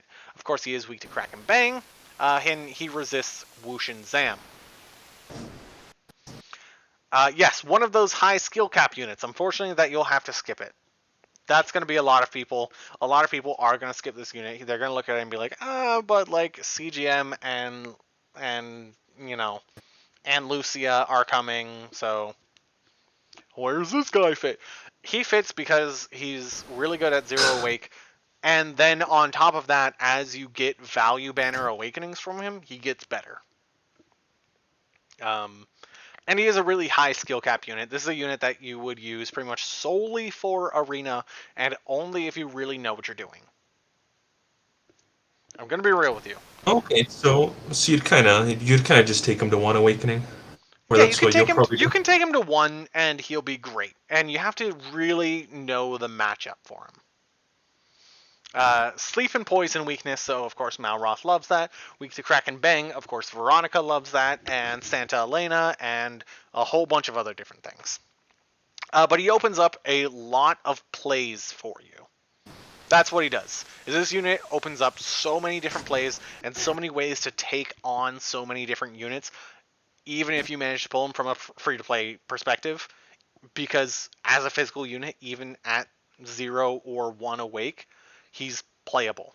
Put your Beastmaster Claws on him, put an Agility Jacket on him, and start sniping things from 4 range away and binding them. That's what you do with this unit. I really, really like this unit because of that, and because it's really focused on controlling the battlefield. Now, of course, I just went ahead and spent a while on that unit. Drop, any thoughts on Dreadlord Nelgel from a free-to-play perspective? Facing... Yeah, I definitely wouldn't chase anything for him. I don't know. It's funny. I get the point you're trying to make with that paid banner for sure. Like he's good at his 0 awake and he's good.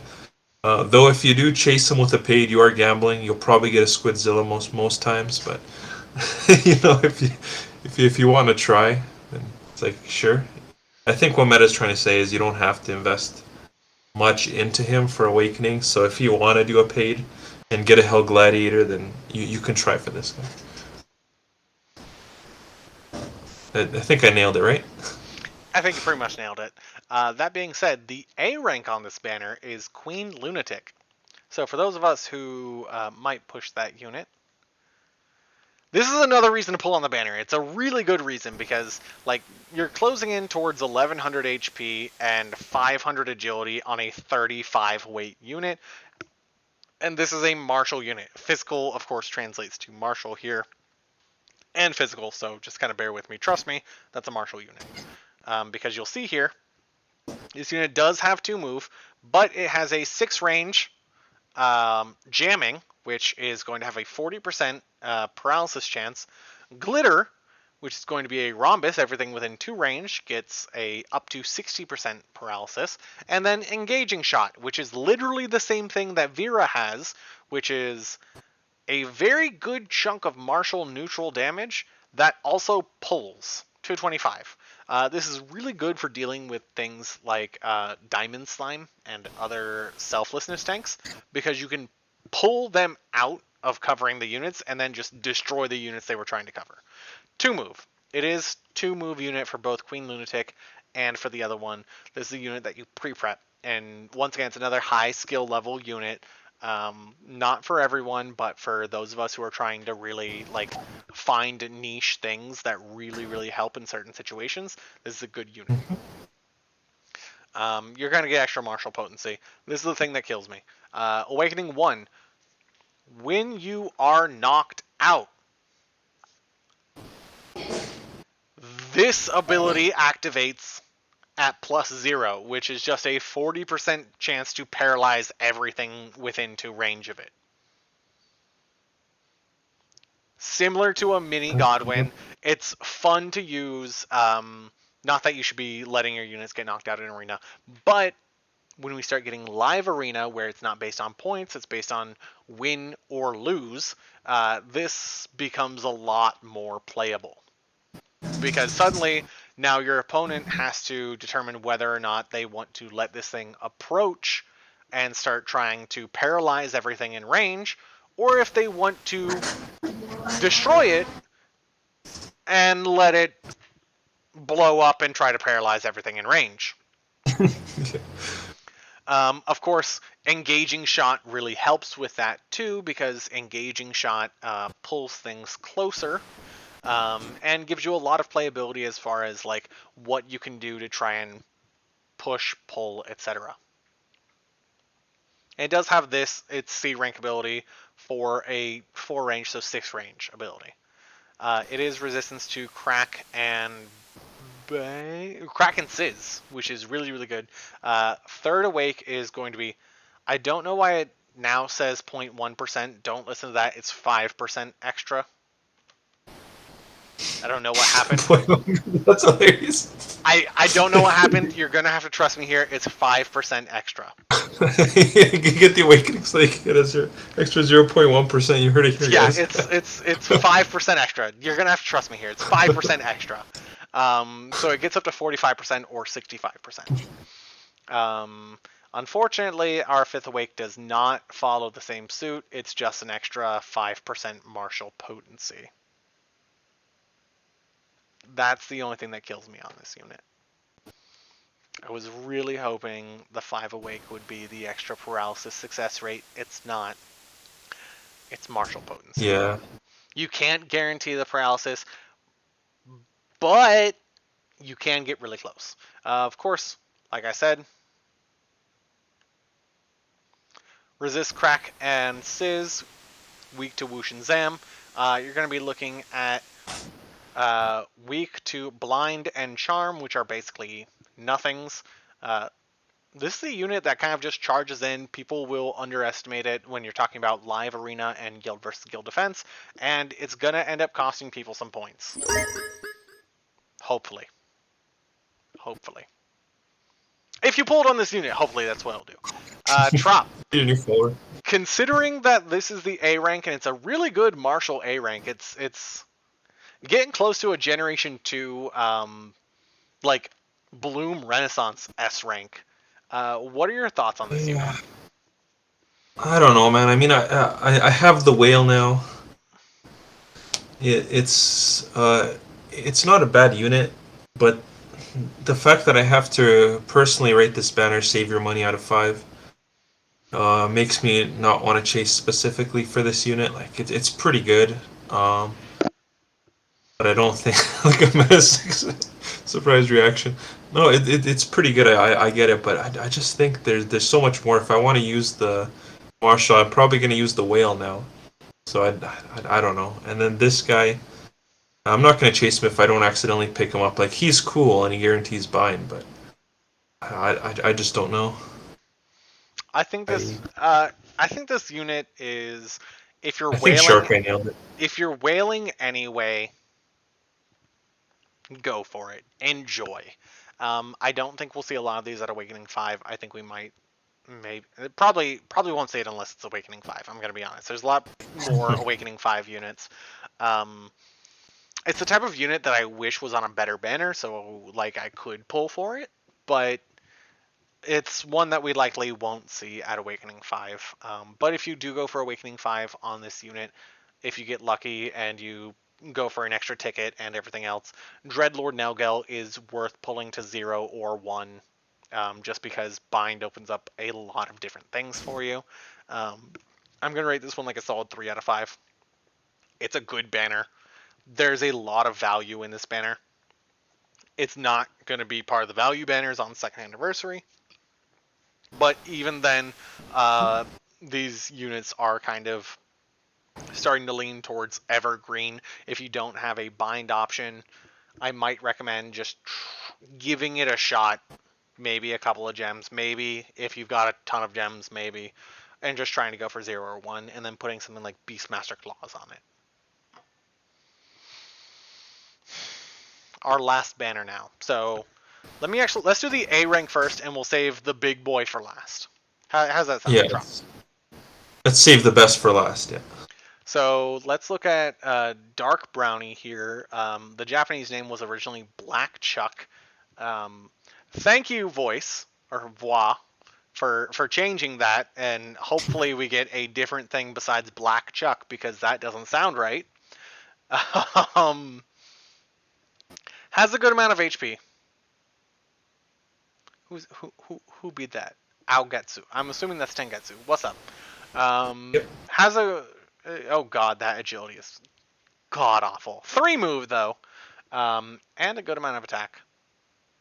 God, why did I stand this unit again? Jesus. Why was I talking about how this unit could be played? Like, look at that agility. That's Awakening 5. Yeah. Like that's not a glitch. That's Awakening 5. Yeah. Oh, Preview that this isn't a great unit, but you're probably gonna, if you're a lot of people that are wailing on this banner are probably gonna end up with an A Awakening lot of 5 one people are gonna anyways. get this Awakening 5 anyway, so we're gonna talk about it. Most abilities do have a 1.5 times. This guy has the ability to take his physical power to 2 times instead. It's a good unit to mini Voltron aside other units, similar to how Boreal Serpent is. And he gets Spinning Wheel, which is of course a better version of Rolling Attack. He just doesn't have all of the move that everybody else does because he's at 3. But yeah, he does. He's a better Great Troll, a much better Great Troll. Great Troll doesn't hold a candle to this guy in the slightest.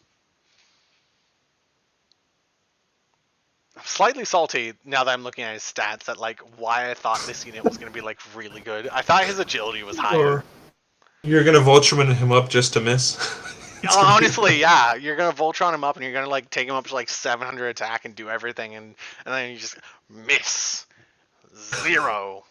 Let me get an F in the chat for the 0.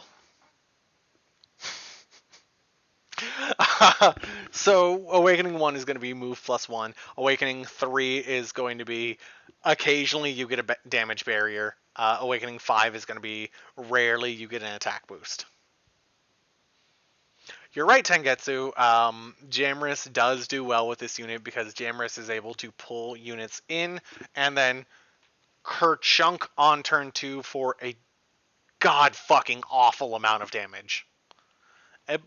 By that, I mean a beautiful amount of damage, not awful. Frizzance is resistant, weak to Whoosh and Zap, immune to Sleep, which is very different for Beast units, weak to Curse and Paralysis, resistant to Confusion. Of course, if you side Voltron this one, and maybe you're running something with also some stuff like Terry would be good. You can, of course, use his ability on 1 to superpower for 2 times physical potency, so he will hit twice as hard, and then Spinning Wheel for just a ridiculous amount of damage. Worth it on A rank weeks as well, or if you're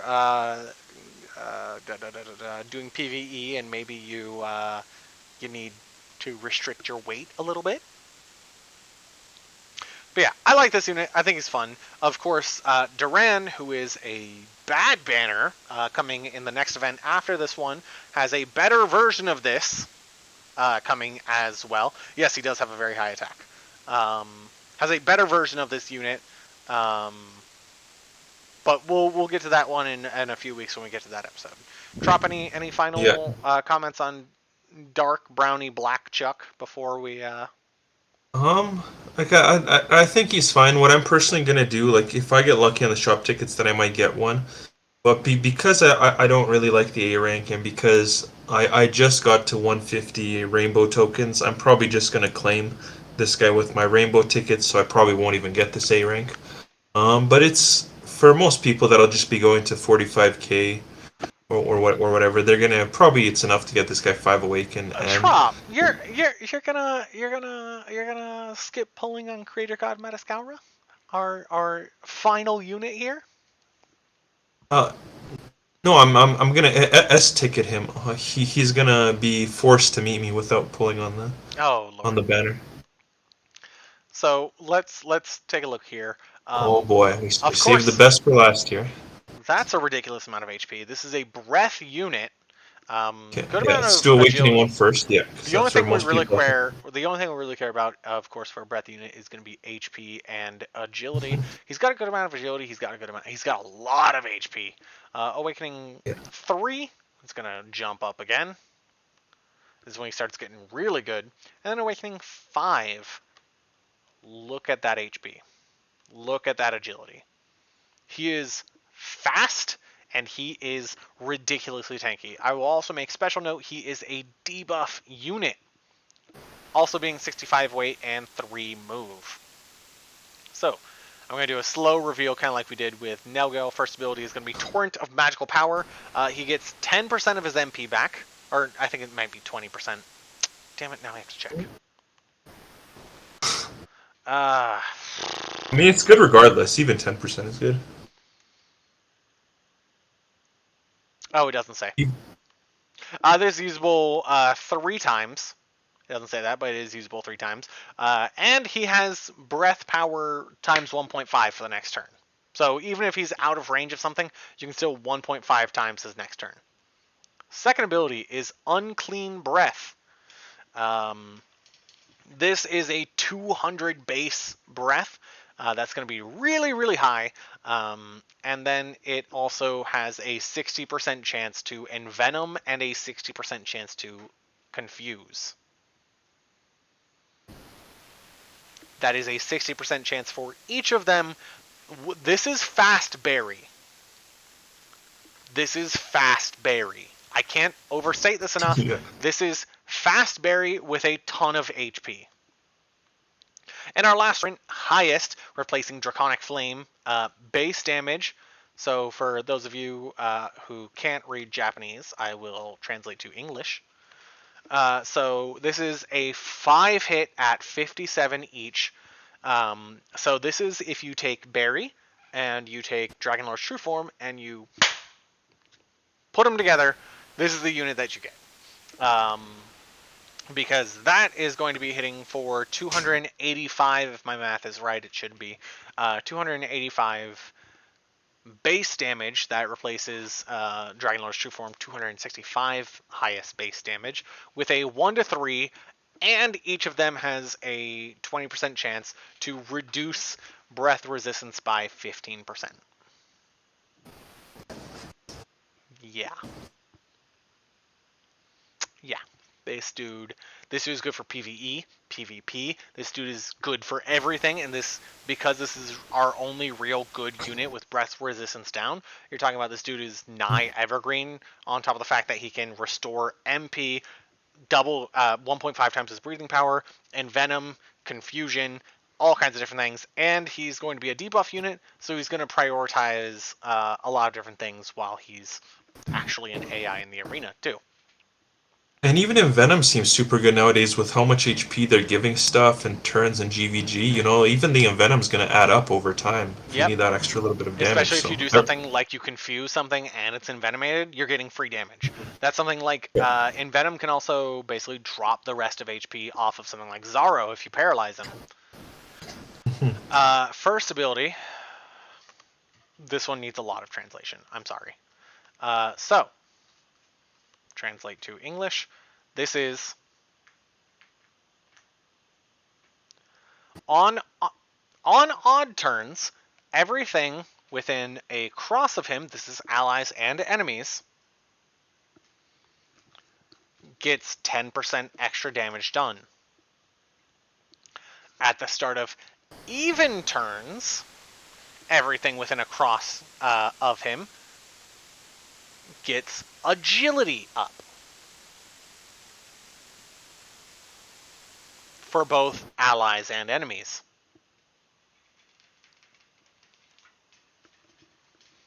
This is even more evergreen because that's his base perk.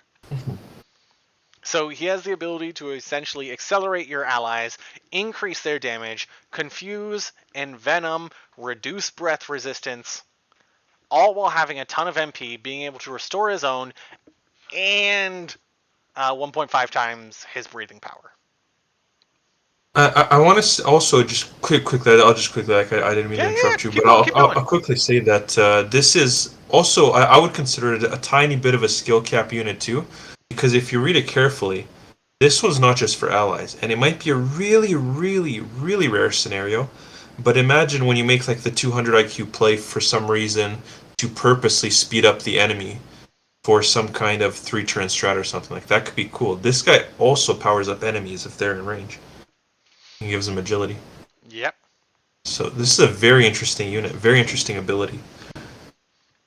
Base perk, once again, I don't know why it's doing that again. But yeah, you get law change. You also get breath potency plus 20%. Breath potency plus 20%. This puts him at the same bonus potency as like Dragonlord's True Form and Dread Dragon get from their blooms. So yeah, he's going to be hitting like a truck. Of course, First Awake is Bounce.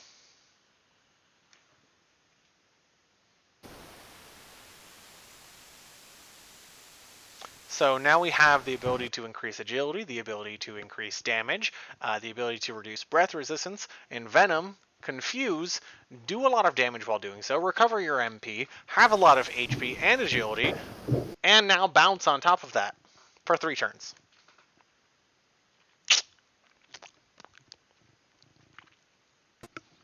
Yeah. All right. And have we even gotten to his leadership yet? Oh, yes. Let me... oh, God, his leadership's not on here. It's like if we haven't sold you enough. So, actually, maybe that is his leadership. I think that might actually be his leadership. I might have been wrong. I think this page might be slightly... Seems like a base effect. Yeah, I feel like that's a little bit too much.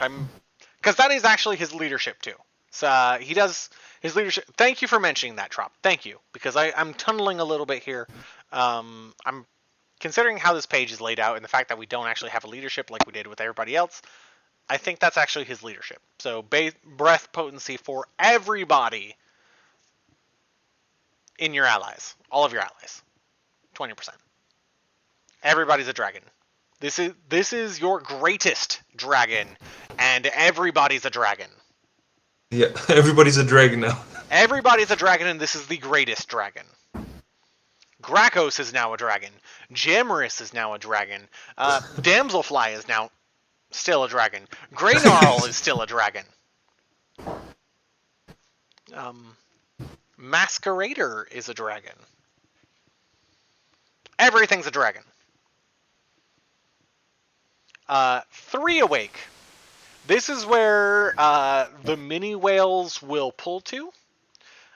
This is Dragon Scale plus. So this is Dragon Scale, but it also regens your MP whenever you're hit.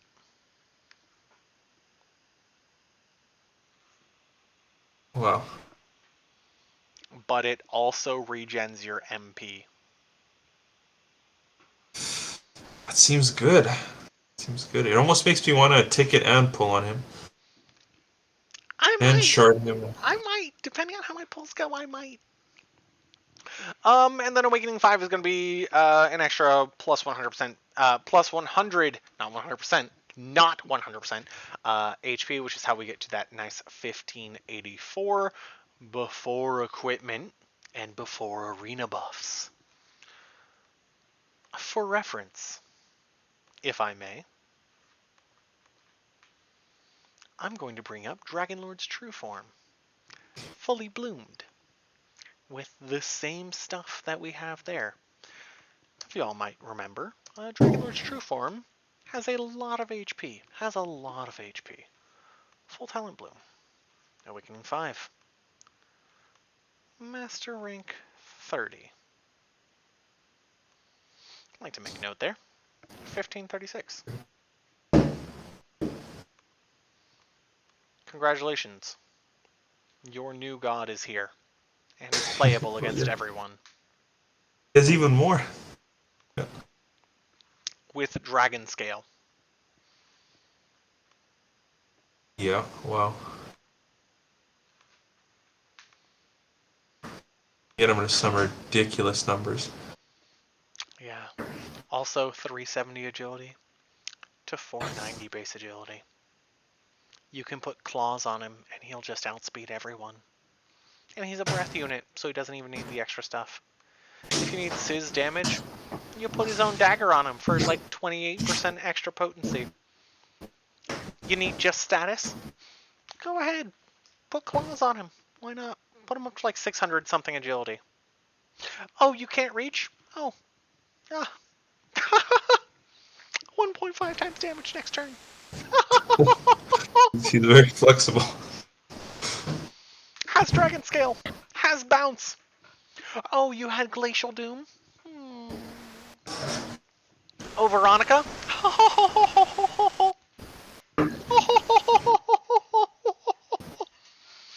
Of course, Erdrick is going to be laughing because he has unreflectable bang spell damage, but we'll move past that for a little bit. That's way in the future. Yes. Or not way, but... Veronica will echo and double crit herself. Yeah, Sharkai. Veronica will double crit herself. Weak to Crack and Bang, resists Whoosh and Zam. This makes Whoosh and Zam much worse. Because, once again, Zam is basically not playable for a long time. And Whoosh, some things it's good against, some things it's horrible. It's basically unplayable against. So it's kind of a toss-up. You're kind of going to want to push for, like, Zap instead. Because it's got better things. Resistant to poison, only weak to bind and stun. Remember when I was talking about Nelgel? Remember when I was talking about Dreadlord Nelgel, and I was like, oh, you 4 move, 4 range, you bind a unit. Trop, help me out real quick. If this unit is bound, how far can it reach? Yeah, pretty much anywhere around it. No. If it is bound. Only 3. Only 3. Remind me once again, what is the range on Nelgel's bind? Was that the Sizz or the Frizz? That's a Sizz. Don't worry, that's a Sizz. Oh, it's 4. It's 4. Yeah. Remind me again. What was the other unit that I mentioned that could hit a 100% bind? And be Nelgel? No. The other one. Omega's fully awakened? Yes. 5 awake Dolmagus. Remind me again. What is Dolmagus weak to? Sizz? And? Frizz? Okay, yes. And Creeping Shadow. Do you happen to know what the range is off the top of your head? 3? 3 tiles? Can you tell me what the range on Breath of Intense Heat is? 4 tiles? You're so fucking close. 1 to 3. Nelgo is able to bind this unit without risking anything. And yes. I got so close in that. Dole cannot bind this unit safely. Nelgo can. Nelgo can bind pretty much any unit that is weak to bind, sans Hargon, safely.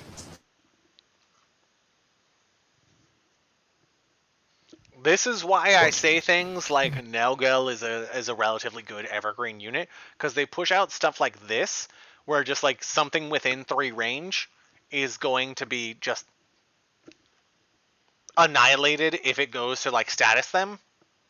But Nelgel isn't. So I hope you guys realize a little bit of why I was talking about Nelgel with that way, and why I was like, this guy's worth a paid. Yeah, a little bit of value. There's a lot of value in that. When you say 4-range bind, of course everyone's like, well, I mean like 4-range bind. But then you see stuff like this, and you're like, oh, 4-range bind? As my 5-head shows through in that shot. Let me... But then you could also argue that Extreme Killing Machine has value because it can stun this guy. Like, I don't... Extreme Killing Machine can't reach 50, 100. Oh, it can't reach 50%? No, it only reaches 40%. Oh shit, so it's a gamble trying to do this guy with DKM. I mean, it could work, but it also could not work. Also, remind me real quick, is Good Night Lantern a spell, or is it a martial? Oh wait, that's a martial. Is it actually? Right? I think it is. Like, for a while I thought it was a spell, but I think recently I looked and it's a martial. Hey, it's a martial. Alright, that was going to be my secondary, like, backup go-to. So, Luminary and Lucia and Vendor Ghost, but Vendor Ghost is squishy. So, take that with a grain of salt, because he do be the squishiness. It might be worth building him with HP just to stun CGM. It might because that's such a strong unit. So it is an option. It is an option, and there's things that the Vendor Ghost continues to raise in value. You just need a lot of HP on him because he's also weak to Frizzances. As does Luminary and Lucia, because she also has a martial that can stun Creator God Matisgaura, while theoretically using claws to outspeed him. And then, of course, just beat his ass. Crack and Bang, weak to bind and stun. Immune to confusion. So in the matchup against himself, congratulations. You did just play yourself. Yeah. Bounce. This is a mobile tank that just does a ton of damage. I really can't overstate this unit and like what it does and how much of an evergreen status it is. So just believe me here. This one is incredible. Yeah, I think one way you can tell that it's good is that next season you will see 20 of them on Starfall teams. Hopefully you might see 20 of them on Arena Watch teams as well. Probably not 5 Awake, but hopefully you'll still see 20 of them. Yeah, it'll be nice, because we're warning people to pull for this. Like, it's really good offensively. It'll give you a lot of flexibility. We hope a lot of people will have this unit 1 Awake at least, just to use it. I will actually mention real quick, Fart Smucker. Thank you for mentioning this. Remember when Zaro the Manslayer, the big green one with 2 heads, one in the tummy, one in the face, was OP? Yes, I do. And I remember that it killed spell meta for a very, very long time. And that spell meta is just now recovering. And this is the return of Zaro the Manslayer. Yeah, but I guess now you have bullshit like Unreflectable Spell, but I guess those for the most part aren't true mages, they're fake mages because they go based on attack. Yeah, they're fake mages, and now I have to like Zoma this thing and like disruptive wave it and... Anyway, so we'll do a little bit of Q&A here. If anybody has any questions, please feel free to ask in the chat. And we'll start to close off a little bit as well. Trop. Through chapters 3-2 and Dragon Quest X, what are you going to be pulling on? Officially. Sorry, like from the ones we just covered, right? Just yeah, as from a recap. all the ones we just covered. I'm I'm pretty disappointed. I'm just going to be pulling on. Actually, I'm not going to be pulling on any because CGM is going to be a meeting ticket. So I'm actually not going to be. I'm going to be stockpiling my gems further for a future podcast unit. Why are you here? For those of you who are fishes and do not have a meeting ticket saved up, Mattis Gaura is a really good evergreen unit. You don't need to take him to 5. You can take him to 1. You can take him to 3. He's going to be really, really good. The wrong answer, Trump. I don't want you to say no. Go. Well, no. Well, the thing is, I am a fish, but I've been playing for 1.5 years, so I have the ticket finally. And I will say Trop is going to Mattis Gaura. Trop is taking Mattis Gaura to at least 1 awake. Yeah, because I have the shards for it. Yeah. Outside So I have of the ticket and I have the shards. No, I'm not trying to get him to say no go. I was mainly just like, you're pulling on his go, right? But no, he's not pulling on any of them. So as we kind of review, EKM, Extreme Killing Machine, is a save your gems out of 5. Don't bother with it. It is a bait banner, and it will flood our value banners as we continue on. Eventually, it will hit general pool in like 2 years. We'll be sad about it. It's fine because like 5 awaken is fine enough. After that one is going to be Luminary and Lucia, as well as Evil and Lucia. I would recommend pulling on Luminary over Evil. She has a lot more evergreen status. Luminary is able to do sure hit as well as DR, which scales a lot better over time, as it'll help to temper the more damage-focused units that will eventually be power creeping into. Um, Evil and Lucia will be good for its time. It will have it. It will definitely have its time to shine. If you're trying to be on the bleeding edge and you need something to help counter Diamond Slime as well, she is definitely a great unit to pull for. So feel free to go ahead and do that. Nelgel. Oh, right, and the banner A on the and Lucia's, both of them, they share the same banner A, and you can pull each of them off of each other's banners. Dark Persian is going to be exceptional as well. It has a charm chance as well as bonus spell potency, a bang psi cannon, as well as bang force. Um, Nelgel, as well as its banner A, are both high skill level units that can do a lot even at low awakenings, but are really rewarded the more that you put into them, and can create a lot of situations for play. Do you know who likes Dark Persian as well? Erdrick. Yes, very much so. 1.2 times damage for Erdrick on the unreflectable bang spell damage. But Nelgel is, if you are a whale, it's great to pull on. Even if you're a fish, I'd recommend maybe even pushing the if you're a fish who's trying to have those high skill level units that open up a lot of more opportunities. I'd recommend even doing the paid just to try your luck on that one. And then moving on from that one, Creator God Mattis Gaura is definitely going to be a 5 out of 5 for me. I might try and pull to 3 Awaken, and then take it in Shard, possibly. That is a lot of HP and is really, really good. Of course, Erdrick is on his way here. He does have an unreflectable bang spell damage, similar in scaling to Crimson Cuts. So bounce won't really do much, but that ridiculously high HP will.